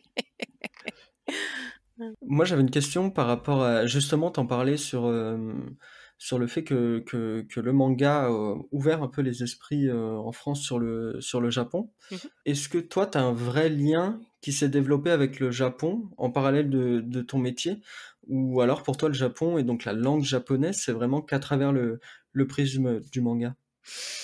Bah, mine de rien, je fais partie de ceux qui se sont mis au japonais pour le manga et je me suis pas vraiment fait d'amis, japonais et donc j'ai pas forcément d'autres interactions avec le Japon. J'y suis allée, plusieurs fois évidemment, mais j'ai jamais vécu là-bas et oui, et puis c'est une réflexion que je me suis faite assez, récemment en parlant avec d'autres traducteurs qui, eux, sont, vraiment à fond, à 200 dans la langue japonaise c'est vraiment leur passion et je me suis rendu compte que moi, bah, ma passion, c'est le manga avant le japonais et c'est vrai que, je m'intéresse beaucoup plus, au manga qu'au reste. OK. Si jamais les mangas avaient été, autrichiens, tu Ouais, voilà, c'est ça. Mais j'ai fait de l'allemand donc c'est bon. Ah, on avait une question d'ailleurs tout à l'heure dans le chat à propos de ça. Est-ce que justement le fait d'être traductrice, ça t'a aidé pour la création de mangas? Puisque, tu en fais aussi. Est-ce que par Mmh. exemple, avec les voyages que tu as pu faire au Japon et cetera, tu avais pu, montrer des planches? C'était la question qu'on nous a posée tout à l'heure. Ah non, bah non, parce qu'avant Pilgrim, je n'avais jamais fait de planche. C'est ça le problème et oui, enfin, si j'avais fait, bah, le concours Tonkam là dont j'ai parlé, c'était en 99. Ça date et entre 99 et 2020, j'ai rien fait du tout de concret. Donc voilà, c'est pas en allant au Japon que j'ai pu obtenir, quoi que ce soit comme conseil ou voilà. Mais en revanche, le fait d'être traductrice de manga, j'ai passé des années à me flageller en mode, «Oui, j'ai perdu mon temps, j'ai pas assez dessiné, machin, pourquoi j'ai fait que de la traduction?» et je me rends compte maintenant que, mine de rien, passer, pratiquement tout mon temps plonger dans les mangas parce que, bah, pour les traduire, j'ai des planches sous les yeux, en permanence et ben, mine de rien, ça m'a permis d'étudier plein de storyboards différents, de plein d'auteurs différents et bah, voilà, c'était pas tant que ça du temps perdu finalement. Non, parce qu'il faut aussi effectivement lire beaucoup Oui, si on veut oui, oui. dessiner. Alors on a une question aussi, est-ce qu'un jour on te verra faire une traduction d'un animé? Ah bah, ça j'en ai déjà fait un petit peu. Il faut savoir que pendant des années, c'était assez cloisonné les 2 métiers, traducteur de manga et traducteur pour les sous-titres, d'animés et maintenant de plus en plus, les plateformes comme, Crunchyroll et compagnie se tournent vers, les traducteurs du manga quand ils ont une licence, tirée d'un manga, par exemple. Donc moi, j'ai fait les sous-titres pour, une série qui s'appelle, The Ancient Magus Bride, que j'avais, traduit pour, les éditions Komiku et pareil, on m'avait proposé aussi l'animé de Jujutsu Kaisen parce que je fais le manga. Bon, j'ai pas eu le temps de m'en occuper, mais heu, mais voilà, de plus en plus, ça devient la norme. Moi, je pense pas m'y mettre plus que ça parce qu'il faut savoir que c'est très, très mal payé. OK, spoiler alerte. Voilà, et les traducteurs d'animés ne touchent pas de droits d'auteur, donc ne sont pas rémunérés, comme les traducteurs littéraires, avec des royalties, avec un pourcentage sur les ventes. D'accord. Moi qui voulais te voir sur la traduction d'un film live, Netflix Ah bah, Netflix en plus dérivé eux, d'un animé. ils sont réputés pour vraiment payer au lance-pierre, hein. Il y a eu d'ailleurs, je voulais t'en parler, mais il y a eu récemment, alors c'est sur Twitter, hein, ce monde infernal, mais il y a eu un débat sur Twitter sur le rôle des influenceurs. Je sais pas si tu as vu, passer ça, Ah oui, j'ai vu vaguement, oui. Mmh. qui justement qui était sur, le fait que le rôle des influenceurs dans la popularité, pardon, du manga d'aujourd'hui en France. Et il y a un post que j'ai beaucoup aimé, c'est quelqu'un qui disait qu'avant les influenceurs justement qui pouvaient avoir mis ou non en avant le manga, bah, il y avait tout simplement les traducteurs qui ont Ah! rendu ça, possible et qui ont rendu, possible le fait de pouvoir acheter et lire des mangas. Oh bah, c'est drôlement gentil. Toi, quel est ton point de vue là-dessus? Est-ce que justement tu es un peu une passeuse finalement, d'univers? Bah, j'aimerais bien. C'est, traducteur, c'est, comme on dit, un métier de l'ombre. Donc c'est vrai qu'on a assez peu de reconnaissance. Surtout les traducteurs de manga, on a encore le problème des on est on n'est pas tellement mis en avant dans les crédits et tout ça. Le nom du traducteur, il faut aller le chercher, à la dernière page, dans l'achevé d'imprimer, tout ça. Donc je suis toujours très, très reconnaissante, envers les gens qui viennent me voir en me disant: «Ah merci d'avoir traduit ci, d'avoir traduit ça». Je dis: «Mais c'est c'est un exploit, comment vous le savez?» parce que faut vraiment le vouloir pour aller chercher le nom du traducteur. Donc oui, j'espère que, nous tous, on a pu apporter notre petite pierre à l'édifice. En tout cas, moi, c'est vraiment pour ça que je me suis, lancée dans ce métier-là. C'est parce que, je voulais rendre accessibles, les mangas en français. Que disons que quand j'ai appris le japonais et que j'ai découvert, bah, Dragon Ball, encore une fois, dans le texte, je me suis dit: «Ah mais c'est ça, en fait!» et à partir de là, j'avais plus qu'une seule envie, c'était de partager cette espèce de redécouverte avec les lecteurs français. C'est c'est super. C'est Non, bah, voilà, à mon tout petit niveau, mais ouais, c'est quand même une grande satisfaction de pouvoir f ouais, se servir de comment dire? Comment tu as dit tout à l'heure là? Pas de transition, mais c'est ce de rôle-là, quoi. passeur Ouais, de de passeur, ouais, c'est sympa. c'est J'aime bien le rôle passeur. il y a les vulgarisateurs, il y a le passeur. Même si bien sûr, la enfin, on va pas rentrer dans dans ce débat, qui qui n'a presque aucun intérêt, mais bien sûr, avant tout, et vraiment avant tout, c'est les artistes et ce qu'ils font, ce qu'ils proposent Mmh, et leurs œuvres mmh, qui permettent, la popularité, eh oui, tout simplement, quoi. bah, oui, c'est ça.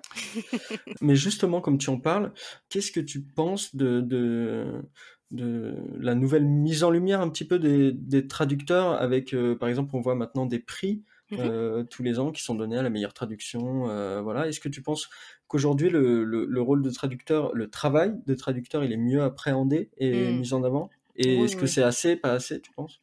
Ouais, j'ai vraiment vu, la différence parce que donc ça fait, pas mal d'années que je fais ce métier et avant, je voyais que les lecteurs avaient des discours, hem, très, très généraux, on va dire. Voilà, «Ah, la trad de tel éditeur», alors que maintenant on voit qu'il y a, il y a beaucoup plus de gens qui s'intéressent aux personnes derrière les traductions et oui, ça fait vraiment, une différence, depuis bah, je pense que c'est l'arrivée des réseaux sociaux, tout ça aussi, les traducteurs sont plus accessibles, ils parlent de leur métier, et et ouais, tout ça, ça contribue, à mettre un petit peu plus en lumière, la profession et comme le japonais est devenu la deuxième langue la plus traduite, en France après l'anglais, bah, forcément, ça il y a beaucoup plus de plus en plus de gens qui s'intéressent, quoi. Bien sûr. D'ailleurs, j'avais vu en parlant du rôle des réseaux sociaux, il me semble alors il y a quelques mois de ça, mais tu avais mis, sur Twitter toute une explication, sur pourquoi tu avais traduit un terme de combat, dans Dragon Ball Mmh. et pourquoi tu avais choisi, ces termes-là et je trouvais ça super que les gens vraiment aient les coulisses du métier et puissent comprendre finalement tout le cheminement parce qu'il y a vraiment une, une vraie pensée qui s'étale quoi pour arriver d'un mot japonais à sa traduction française, qui est finalement une adaptation. Enfin voilà, j'ai vraiment trouvé ça super que tu puisses, montrer aux gens et puis ensuite échanger avec eux là-dessus quoi. Bah, à l'origine, j'avais ouvert mon compte Twitter pour ça, pour partager des anecdotes de traduction ou répondre, aux questions des lecteurs qui se demandaient, pourquoi j'avais fait tel choix de traduction ou tel choix d'adaptation. Bon, il se trouve que j'ai pas le temps de l'alimenter, aussi souvent que je le voudrais, mais comme je dis toujours, je suis je suis là pour ça. Tous les gens qui me posent des questions, à ce sujet, j'y réponds avec grand plaisir parce que moi j'aime bien expliquer. Je trouve ça rigolo. Donc ouais, je pense que tu fais référence au thread que j'ai toujours épinglé d'ailleurs sur mon profil, sur le réflexe transcendantal, dans Dragon Ball Super. Ouais, Celui-là, je l'avais fait en plus, à la demande de Glénat qui m'avait dit: On commence à nous poser des questions, il y avait eu un courrier des là». lecteurs. Donc je dirais: «Mais oui, vous inquiétez pas, je m'en occupe». Il y avait moi je me rappelle, il y avait une manif, il y avait des panneaux C'est anti-fédois, enfin ça, bon, c'était ouais, ouais. vraiment ça avait pris des proportions, «Rendez-nous l'ultra instinct». Donc voilà, ce que j'aime bien, c'est que vraiment la plupart du temps, même les lecteurs les plus véhéments, une fois qu'on leur explique pourquoi on a fait ça et qu'ils voient qu'il y a vraiment une logique derrière, et ben, ils disent: «Bon OK, alors, ça me plaît ou ça me plaît pas, mais bon, bah, on on admet que, c'est logique». Voilà. En plus, je pense qu'ils voient aussi que c'est un métier, que c'est des années d'études, des années d'expérience derrière, donc c'est pas, voilà, c'est s'il y a un choix, c'est un choix, quoi. C'est vraiment, c'est appuyé, quoi. Oui Enfin, et j'ai remarqué vraiment récemment que, certaines personnes, me parlaient d'erreurs de traduction et je me dis: «Mais comment ça, erreur de traduction?» Et je me suis rendu compte qu'ils pensaient qu'un mot en japonais avait un seul équivalent en français et que si on mettait pas ce mot-là, c'était une erreur et donc je dois maintenant expliquer que, bah, non, en fait, il y a beaucoup de traductions possibles pour tous les mots et il va y avoir autant de traductions que de traducteurs. C'est très, très subjectif comme, boulot. et justement, maintenant, avec cette mise en avant, avec les réseaux sociaux, ça va jusqu'au fait, je pense, d'en discuter directement avec les personnes puisque tu es invité, par exemple, moi, je t'ai rencontré pour la première fois, à Poitiers, à la Oui. Pictasia Mmh.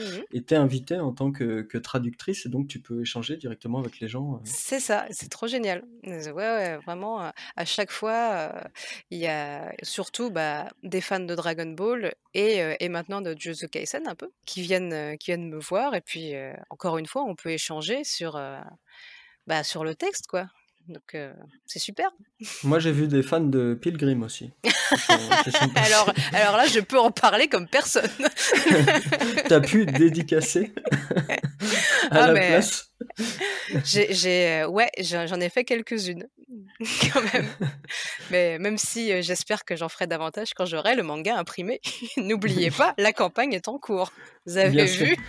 Vous mettez point d'exclamation Ulule dans le dans le chat. Voilà. Alors justement, on a une question, comme on en parlait, comment tu gères l'arrivée de Manga Plus et de la simultrad? Est-ce que pour toi, c'est vraiment une révolution dans le milieu de la traduction en France? Bah, c'est pas tant une révolution parce que enfin pour moi en tout cas, parce que je bossais déjà sur des simultrades, avant l'arrivée de Manga Plus. J'avais fait Yukio Holder et je fais toujours Cardcaptor Sakura. Moi, Yuki Holder était passé, mensuel, mais au début, c'était hebdomadaire aussi, donc j'avais déjà pu expérimenter ce rythme infernal, où tu as l'impression de passer ta vie avec, les personnages du manga en question. Et puis, en plus, maintenant, je suis encore une fois un peu plus vieille, donc là, j'ai prévenu, Kyun à l'avance. Je dis: «Alors moi, je vais prendre des vacances de temps en temps, donc il y aura des semaines où il faudra, me faire remplacer». Donc on a vraiment prévu à l'avance, Heu, on a vu avec le traducteur de l'animé justement, qu'il puisse prendre un peu le relais de temps en temps. C'est pas encore arrivé pour le moment, mais voilà, je sais que j'ai un backup si, s'il y a une grosse impossibilité de mon côté. Puis, faut le dire, les traducteurs peuvent tomber malades aussi. Ah oui, mais Enfin, après, ça, j'en ai jamais vu, hein, mais comme je dis à chaque fois, j'ai traduit alors que j'étais à l'hôpital, ah oui, attachée par la tête, et que je ne pouvais pas bouger. Voilà. d'accord, OK. Ouais, là, ça, c'est le travail de freelance, hein, faut le savoir. Il y a c'est pas toujours très confortable. Ouais, bah, surtout attaché par la tête, quoi. Non, non, non, c'était pas, pas la meilleure période de ma vie. Alors, on nous dit dans le chat d'ailleurs qu'il y a des erreurs de traduction dans Pilgrim. Oui, c'est parce que je parle pas encore très, très bien le natolien. Ah OK, oui, tu es en apprentissage. D'ailleurs, il y a une récompense, je crois, où on peut avoir le nom, de la personne sur En une langue, LAC1, oui, oui, ouais, oui, oui, c'est ça, c'est pareil, c'est un truc qu'on a débloqué avec les paliers. Dans toutes les dédicaces que je vais faire au nom, des contributeurs, et ben, je vais pouvoir faire une calligraphie en LAC1 qui est donc, la langue, inventée qui apparaît dans Pilgrim. OK. Donc il y a un petit côté, Tolkien, Ah, tu trouves? derrière tout ça. Mmh. Bah, lui qui a d'abord C'est inventé, une langue elfique avant de développer derrière, Le Seigneur des Anneaux. Enfin d'abord le Hobbit, mais mais ensuite, mais je tiens à dire que donc les LAC1 est un véritable alphabet et que Popou, qui est dans le chat, l'a entièrement décodé et maintenant il m'envoie des messages en LAC1 en régulièrement. Je suis très impressionnée. ça pourrait être, ouais, ça pourrait être un truc intéressant. Pour faire passer des messages codés, des choses comme ça, Ouais, c'est dans le ça, monde du ouais, ouais. manga. Apprenez tous les LAC1, c'est une langue d'avenir. Alors on a une question, quel personnage a été le pire à traduire dans toute ta carrière? Le pire à traduire. Ah mon Dieu, heu, j'en ai plein qui me viennent en tête, mais pour diverses raisons. Alors Mais on nous dit vraiment celui où quand tu le vois, tu as pas envie qu'il parle, quoi. alors, je vais répondre Satoru Gojo de Jujutsu Kaisen parce que ce personnage a une fanbase tellement on fire que dès qu'il ouvre la bouche ou dès qu'il y a une seule réplique qui le concerne, et bah, ça a des conséquences dramatiques. Et après tu as des retours? Oui, voilà, c'est ça. Après, les gens sont très énervés sur Twitter et je me dis: «Mais qu'est-ce que j'ai encore fait?» Ah non, ça c'est la base de c'est la base de Twitter. Mais sinon, j'ai plus d'exemples précis, en tête, mais il y a des personnages qui vont être, difficiles à faire parler parce que, on ne sait pas quel est leur genre. Il y a encore une fois, ils parlent au neutre. Et il va falloir trancher en français et on peut se tromper. Il y a des personnages qui ont des tics de langage qui vont, sembler très naturels en japonais. Il va falloir trouver quelque chose aussi, un équivalent en français et c'est pas toujours, très évident. Par exemple, le Dattebayo de Naruto, bah, on l'a pas en français et c'est un peu dommage, mais en même temps, qu'est-ce qu'on aurait trouvé comme truc pour ponctuer quasiment toutes les phrases? Bah, ce genre de truc, ouais, on passe souvent à côté des petits, des petites spécificités des personnages comme ça, que moi j'aime bien conserver, mais c'est pas toujours très heureux, quoi. OK. D'ailleurs aujourd'hui, enfin moi c'est vraiment, maintenant qu'on a fait, pas mal le tour, sur ton métier et toi sur l'expérience qu'il y en a, que tu en as pardon. Aujourd'hui, on sait qu'il y a énormément d'élèves qui veulent faire du japonais, que ça soit Mmh, à la fac ou un peu avant et je pense qu'il y en aura encore plus, vu le boom, des mangas et des animés actuellement, ouais, en ouais. France et en francophonie. Même si les places sont extrêmement limitées vu qu'il y a énormément de demandes, quels seraient toi tes conseils, que tu donnerais à un ou une jeune qui veut apprendre le japonais, et en particulier s'il souhaite devenir traducteur plus tard? Alors, le conseil que je donne toujours aux étudiants, et cetera, qui viennent me voir, c'est, pour traduire des mangas, le japonais, c'est important, hein, je dis pas l'inverse, mais le français est encore plus important. Parce que au final, la traduction, elle va être lue en français. Donc il faut avoir un style fluide, encore une fois, il faut que les phrases, avec le manga, on est sur des dialogues principalement. Donc faut que les dialogues coulent bien, il faut que les phrases s'enchaînent de manière complètement naturelle et juste pour que ce soit agréable à lire. Et je trouverai toujours qu'une traduction qui s'écarte du texte japonais, mais qui est écrite en bon français est plus agréable qu'une traduction vraiment, très, très fidèle, mais rébarbative parce que beaucoup trop littérale. Donc travaillez votre français et en plus de ça, travaillez l'orthographe parce que les éditeurs, eux, ils aiment gagner du temps. Donc s'il faut, repasser derrière pour corriger toutes les fautes, bah, ils aiment pas trop ça. Et sinon, oui, il faut lire plein de choses, faut écouter plein de gens parler pour choper les expressions, encore une fois, comment on articule les phrases de manière naturelle et savoir transcrire l'oralité, c'est vraiment quelque chose de primordial. Ouais, et pour ça, tu leur conseilles peut-être de pas lire que du manga, ou Ah non, il faut faire, d'écouter, par exemple, plein de choses, faut comme faire tu tout, faut regarder des films, faut regarder des séries, ouais, faut sortir dans la rue, écouter les gens parler. Je dis ça, je sors jamais de chez moi, mais mais voilà, faut sortir avant de pouvoir, plus sortir si on est ouais, traducteur. mais c'est comme, c'est comme pour le manga aussi, il faut s'inspirer pas seulement de manga, il faut s'inspirer de plein de choses, de cinéma, de musique, de peinture, enfin voilà, pour toutes les activités de création artistique, parce que la traduction, encore une fois, on est artiste-auteur, faut puiser un maximum d'inspiration dans tout ce qui nous entoure, pas s'enfermer dans un seul domaine. Le conseil est donné. Moi, j'aurais une dernière question sur la traduction, Mmh. puisqu'on a beaucoup parlé là, évidemment, de traduction japonais-français. Là, ces dernières années, et là, c'est tout frais, la dernière semaine. Alors, on a eu Radiant, bien évidemment, qui a été le Mmh. premier manga français à sortir au Japon en japonais. Et là, on a eu, il y a quelques jours de ça, Outlaw Players Ouais, de Shonen, le shonen, qui a été prépublié pour la première fois en japonais dans un ouais, magazine de prépublication ouais, japonais. dans le Shonen Sirius de Kodansha, ouais. Toi, qu'est-ce que tu en penses de ça? Est-ce que tu es plutôt enthousiaste? Est-ce que tu as envie d'en faire, par exemple, d'aller dans l'autre sens, de faire du français au japonais? Je pourrais pas. C'est pour le coup, c'est vraiment pas mon métier.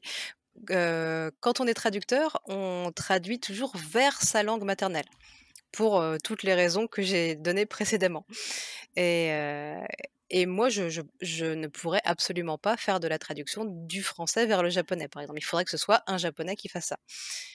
Je pourrais avoir, un regard sur la version finale, éventuellement, parce que je parle japonais et puis voilà. Mais non, c'est pas Justement, est-ce que ça a un rapport avec ce que tu disais tout à l'heure, avec le fait de penser dans la langue où tu vas traduire? ouais, ouais, je pense.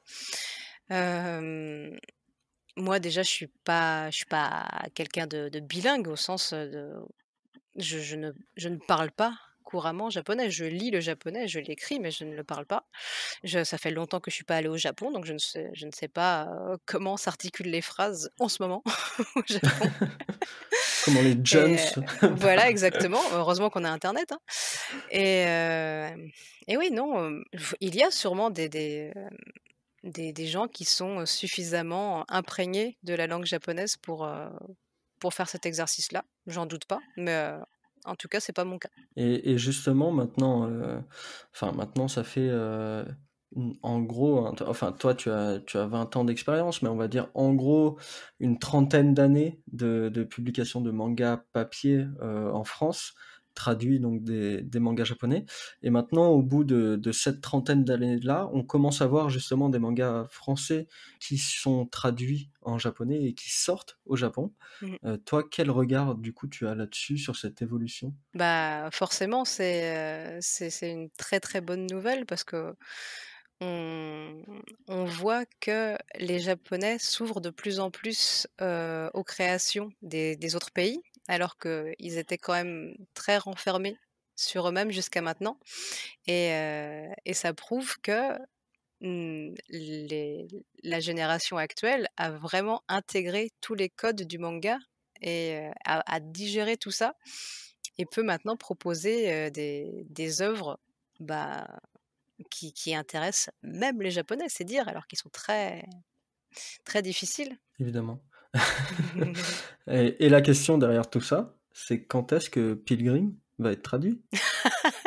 Ouais, Pilgrim, je pense pas vraiment parce que, encore une fois, c'est mon manga d'entraînement et pour le moment, j'ai pas encore le niveau, Je suis mais sûr que je alors c'est pas forcément très sympa, mais je suis sûr qu'il y a des gens, enfin j'imagine, hein, qui ont dû déjà, qui ont des notions de japonais ou quoi et qui font du manga, qui ont dû traduire un petit peu 2-3 planches pour faire genre, sur les réseaux, à mon avis.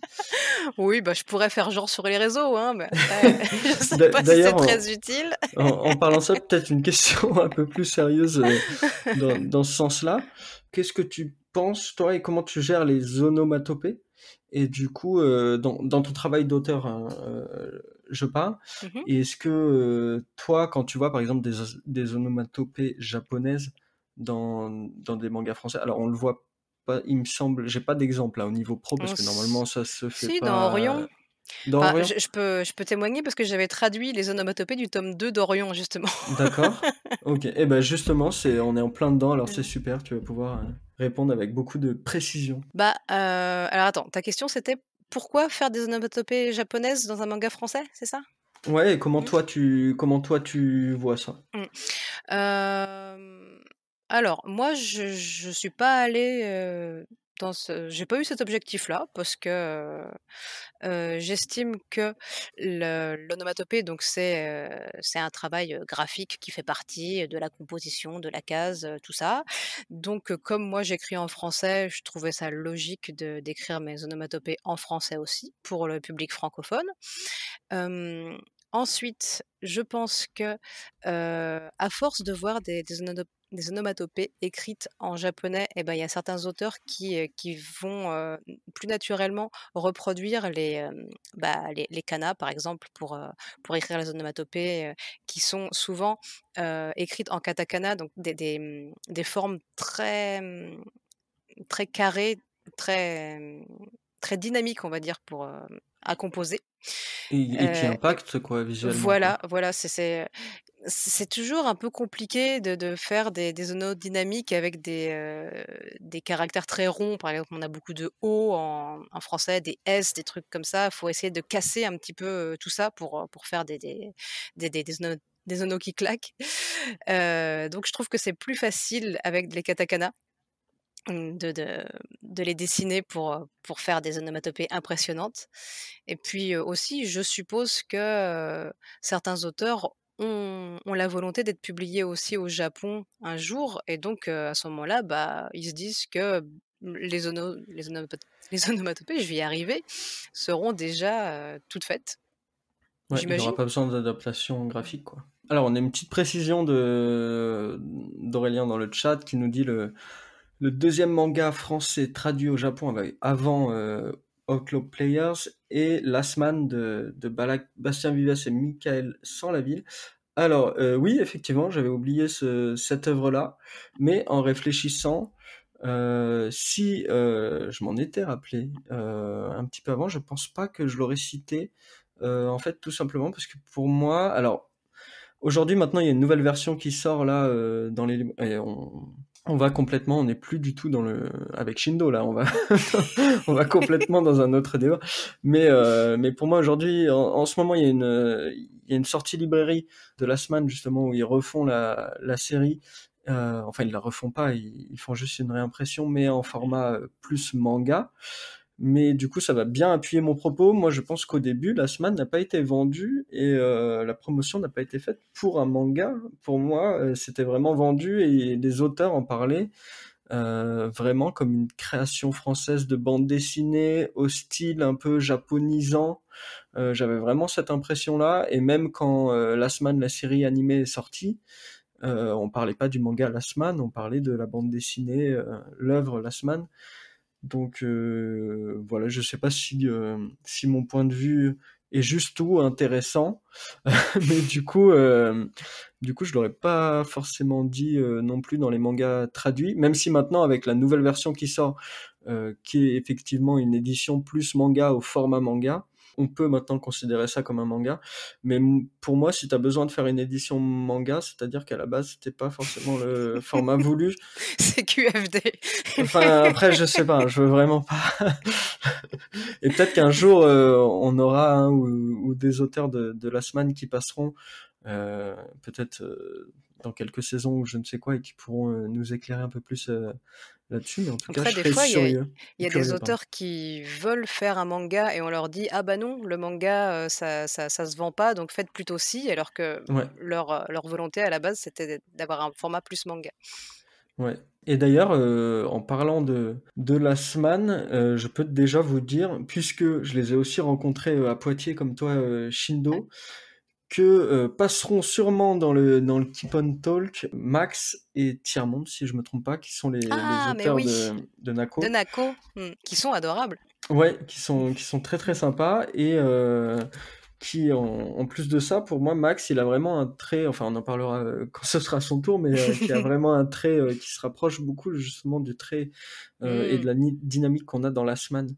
Donc voilà, on aura l'occasion d'en parler, mais vu qu'on parlait de la semaine, ça m'a permis de vous introduire enfin des De nouveaux invités, teaser. un petit peu. Donc voilà. Alors on a l'info justement dans le chat où on nous dit que au Japon, Last Man est véritablement considéré comme un manga. Donc voilà, au Et moins comme les on a. Japonais ont toujours raison, bah voilà. Oui, je pense effectivement. Effectivement.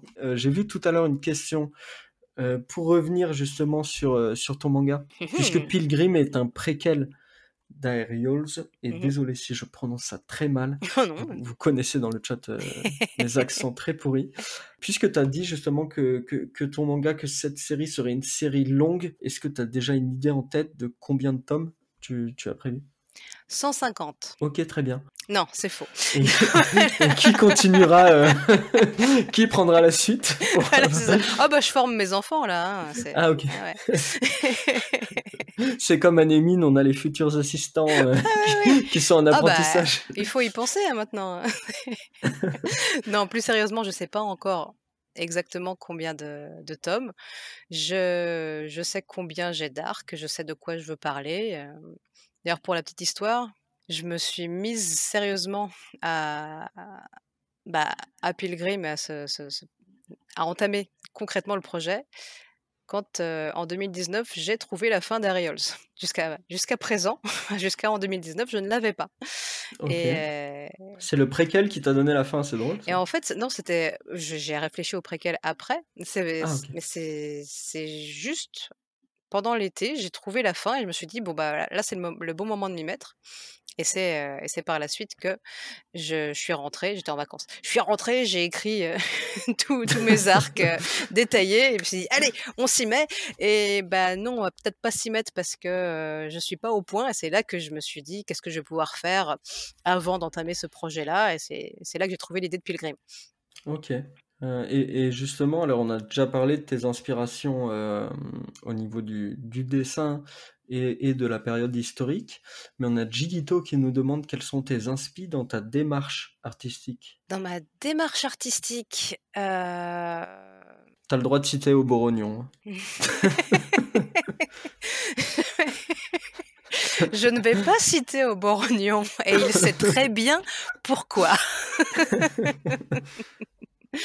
Hem, J'arrive pas bien à voir le sens de la question dans ma démarche artistique. Peut-être qu'il y a, bah, comme on en parlait tout à l'heure pour les traducteurs, Mmh. ou les nouveaux traducteurs qui doivent pas que rester sur le manga pour avoir plein d'influence et avoir plus d'expérience. Mmh.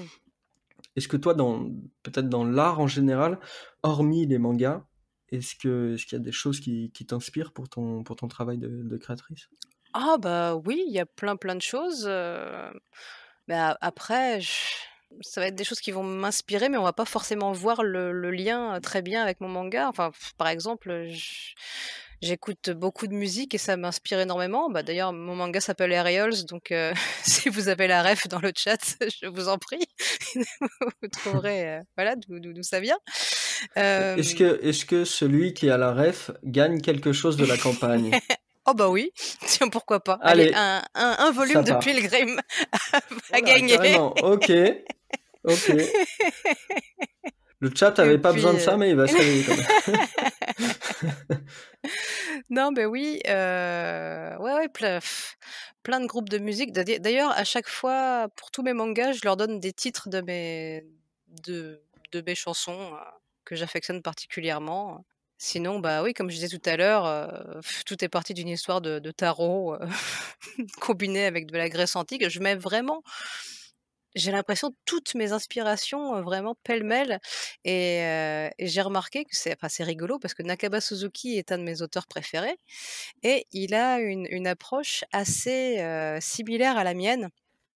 Seven Deadly Sins et Four Nights of the Apocalypse, c'est une relecture des légendes arthuriennes à sa sauce et moi, c'est un petit peu pareil avec la Grèce antique. Mais lui comme moi, on ne se met aucune barrière, enfin aucune limite. On s'inspire de ça, mais c'est pas pour autant qu'on va respecter Vous êtes libre dans la reprise du mythe, quoi. ouais, voilà, c'est ça Ouais. et c'est ça que j'aime bien. Vraiment le reprendre quelque chose, mais que laisser libre cours à l'imagination, derrière. Il y a, d'ailleurs en français, il y a Elsa Brandt, qui était Mmh. aussi sur un manga sur la À qui je mythologie. fais des bisous. Oui, Save Me Pitty.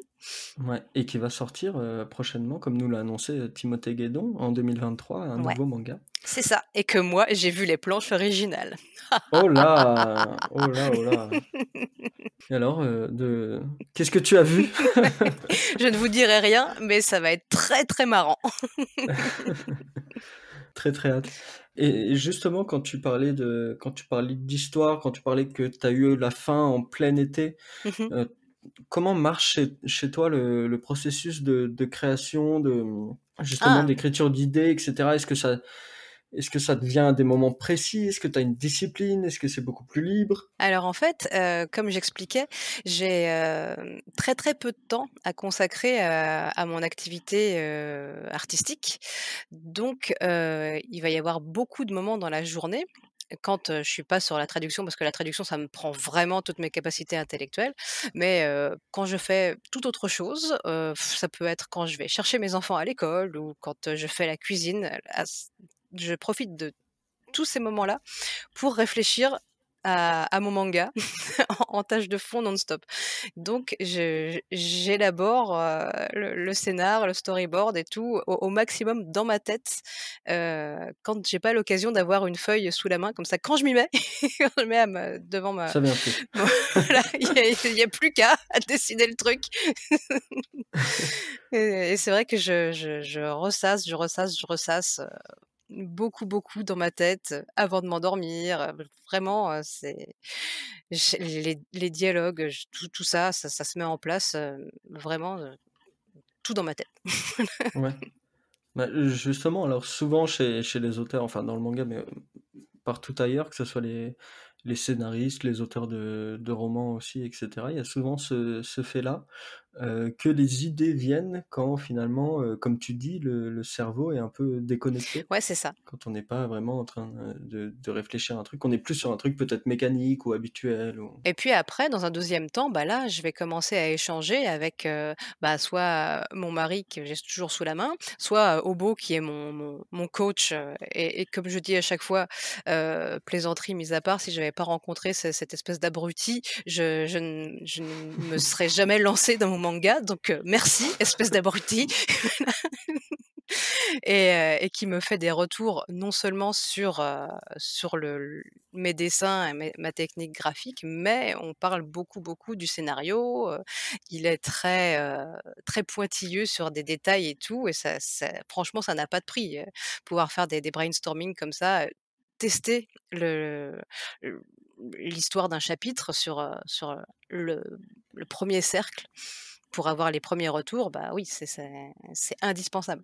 Alors j'en profite justement, pour parler un peu de d'Obrognon parce que moi je l'ai depuis, récemment. C'est presque devenu on l'a fait que 2 ou 3 fois, mais c'est presque devenu un rendez-vous qu'on a, de temps en temps, une fois tous les 2 3 semaines où on fait un vocal et on parle de manga, que ce soit de manga français, de manga amateur, de Mmh. manga japonais et cetera et franchement, si jamais vous faites du manga, alors je vais lui donner du boulot, hein, mais si jamais vous avez besoin d'un retour assez, consistant, détaillé, et puis de bonne foi, n'hésitez pas à lui demander parce qu'il a vraiment une vraie culture manga, une vraie culture de la mise en page, de la composition et cetera C'est ce donc que je dis tout le temps, il a une vraie valeur ajoutée et moi j'ajouterais par-dessus ça qu'il fait ses retours sans aucun jugement et donc on ne se sent jamais mal après après ces critiques parce qu'elles sont, toujours constructives et elles tirent vers le haut. tu vois, on parlait du label qualité, et on a label bio, Bah voilà, bio rognon. maintenant on a le ouais, le bio rognon. Ouais, non, c'est vrai, en fait, il est nul, n'allez pas le solliciter, je vais le Ouais, garder que maintenant pour moi.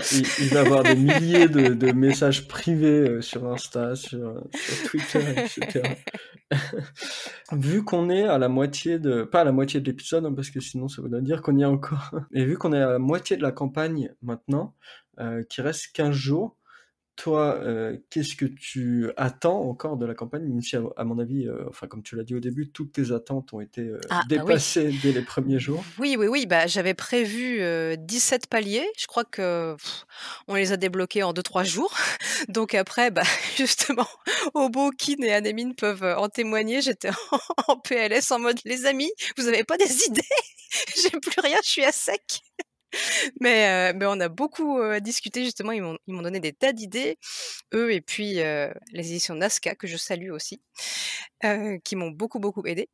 Et maintenant, c'est vrai que pour, un des prochains paliers, j'ai un petit projet dont je ne vous parlerai pas, mais j'ai vraiment hâte d'y arriver. Enfin, j'espère qu'on va réussir à décrocher celui-ci parce que ça va être, bien cool. Ça va me rajouter du boulot aussi, mais ouais, je pense que ça sera une bonne surprise pour tout le monde. OK, très curieux, dans ça. Il y a même pas moyen d'avoir un indice ou quelque Non. chose ce soir? Non. D'ailleurs, en parlant de ça, tu fais partie, comme nous disait aussi, Anne-Émile lors de leur épisode, vous avez fait un petit groupe où vous échangez justement, où Mmh. vous êtes des auteurs, on pourrait dire en devenir, de manga français. Toi, qu'est-ce que ça t'apporte? Comment justement on a eu le point de vue pardon d'Anne-Émile, Mmh. leur point de vue à tous les 2. Toi, qu'est-ce que ça t'apporte justement d'avoir ce petit groupe et d'avoir des retours et cetera? Est-ce que tu le conseillerais par exemple à d'autres gens aussi? On voit maintenant plein de générations sur Twitter d'auteurs qui arrivent et qui sont plusieurs. Ah oui, c'est Mmh. c'est vraiment très, très important de pas rester, en tête-à-tête avec soi-même. Bah, pour, toutes les raisons qu'on a déjà citées, avoir des retours, c'est vraiment très, très, très important. Sinon, bah, on progresse pas. On a beau faire, tous les efforts du monde, on n'a pas le suffisamment de recul sur son propre style et sur son écriture. Donc, il faut se confronter et si on veut pas tout de suite se confronter au public et bah, déjà avoir les avis de ses amis, c'est très, très, très important. Moi, en plus de ça, j'ai comme beaucoup de monde un immense syndrome de l'imposteur parce que j'ai beau, heu avoir voulu être mangaka, pratiquement toute ma vie et ben je m'y suis mise seulement il y a 2 ans, donc j'ai un énorme retard à rattraper et je me maudis, chaque jour de pas avoir, pratiqué le dessin pendant toutes ces années.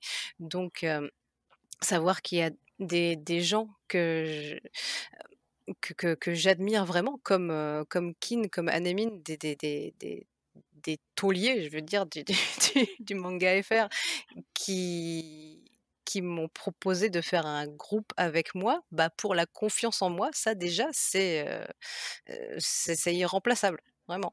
Je me dis, bah, voilà, je fais un peu partie, des mangaka français maintenant et ça booste à fond, quoi.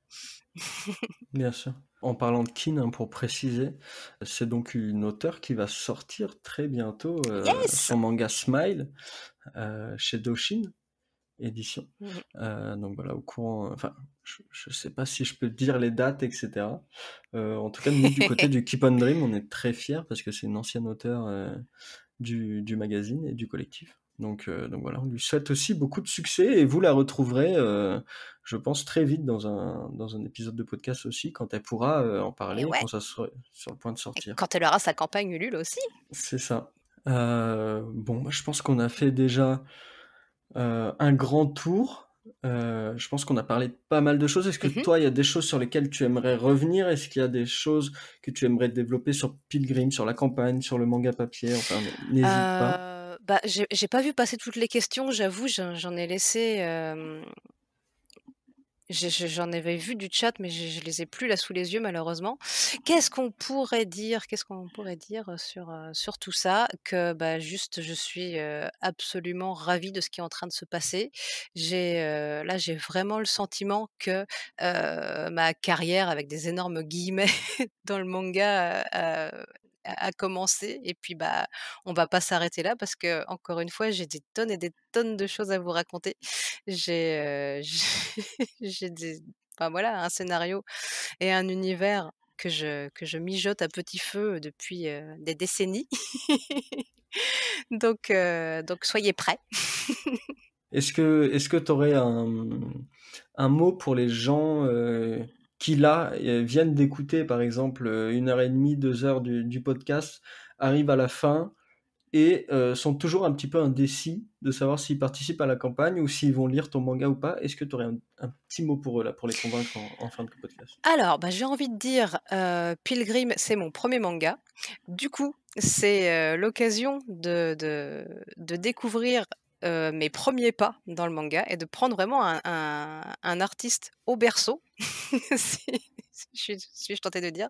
Et ce qui est rigolo, c'est que, bah, on voit une différence visiblement, entre le premier chapitre et l'évolution, qui se fait au cours des 6 chapitres et je pense que c'est vraiment quelque chose que j'ai envie de cultiver parce que je suis vraiment en apprentissage. Mon héros est en apprentissage aussi et je voudrais partager ça avec tous les lecteurs, voir, comment j'évolue, hem, partager beaucoup de coulisses de création, tout ça. Je vais mettre des bonus et cetera, pour que, si vous avez envie de partir à l'aventure avec nous et bah, là, vous commencez et vous verrez jusqu'où, on va aller et puis, j'espère le plus loin possible.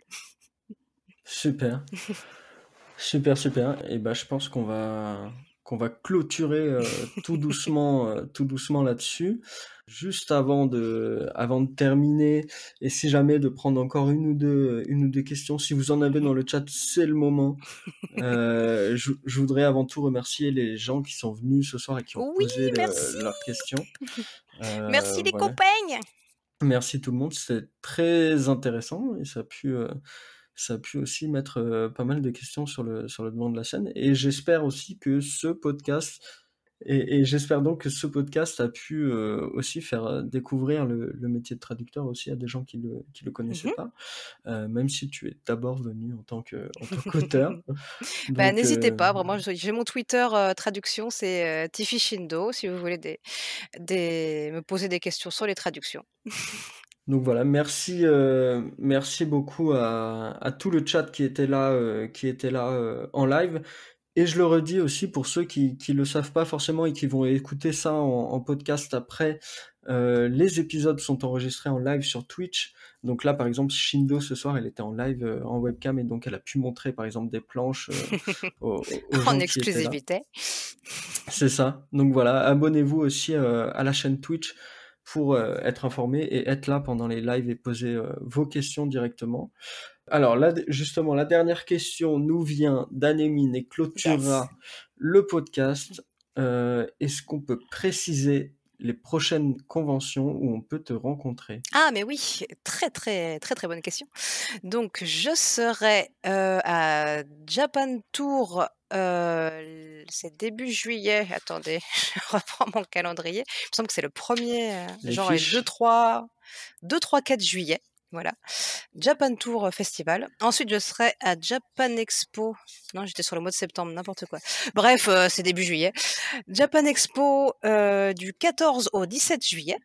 Donc je vais avoir un joli stand, à Japan Expo, qui m'a coûté un rein. Et puis, je serai à Japanior, donc à Niort, les 24 et 25 septembre. Voilà! Super, et ben, on a tout ton calendrier pour les gens qui veulent te rencontrer. Et du coup, juste avant de te laisser la parole pour conclure, le podcast, j'aimerais déjà te remercier d'avoir accepté l'invitation. C'est moi qui te remercie. Enfin voilà, merci, beaucoup, ça c'était super. J'espère aussi, très bientôt recevoir le tome, et voir un peu, tout ce qu'il y a dedans et pouvoir lire, Pilgrim en papier. Bah, merci. Évidemment. Et puis juste avant de finir, l'épisode juste avant de te laisser la parole, pardon, c'est un peu particulier, mais il y a eu un heureux événement dans ma famille, Oh! aujourd'hui.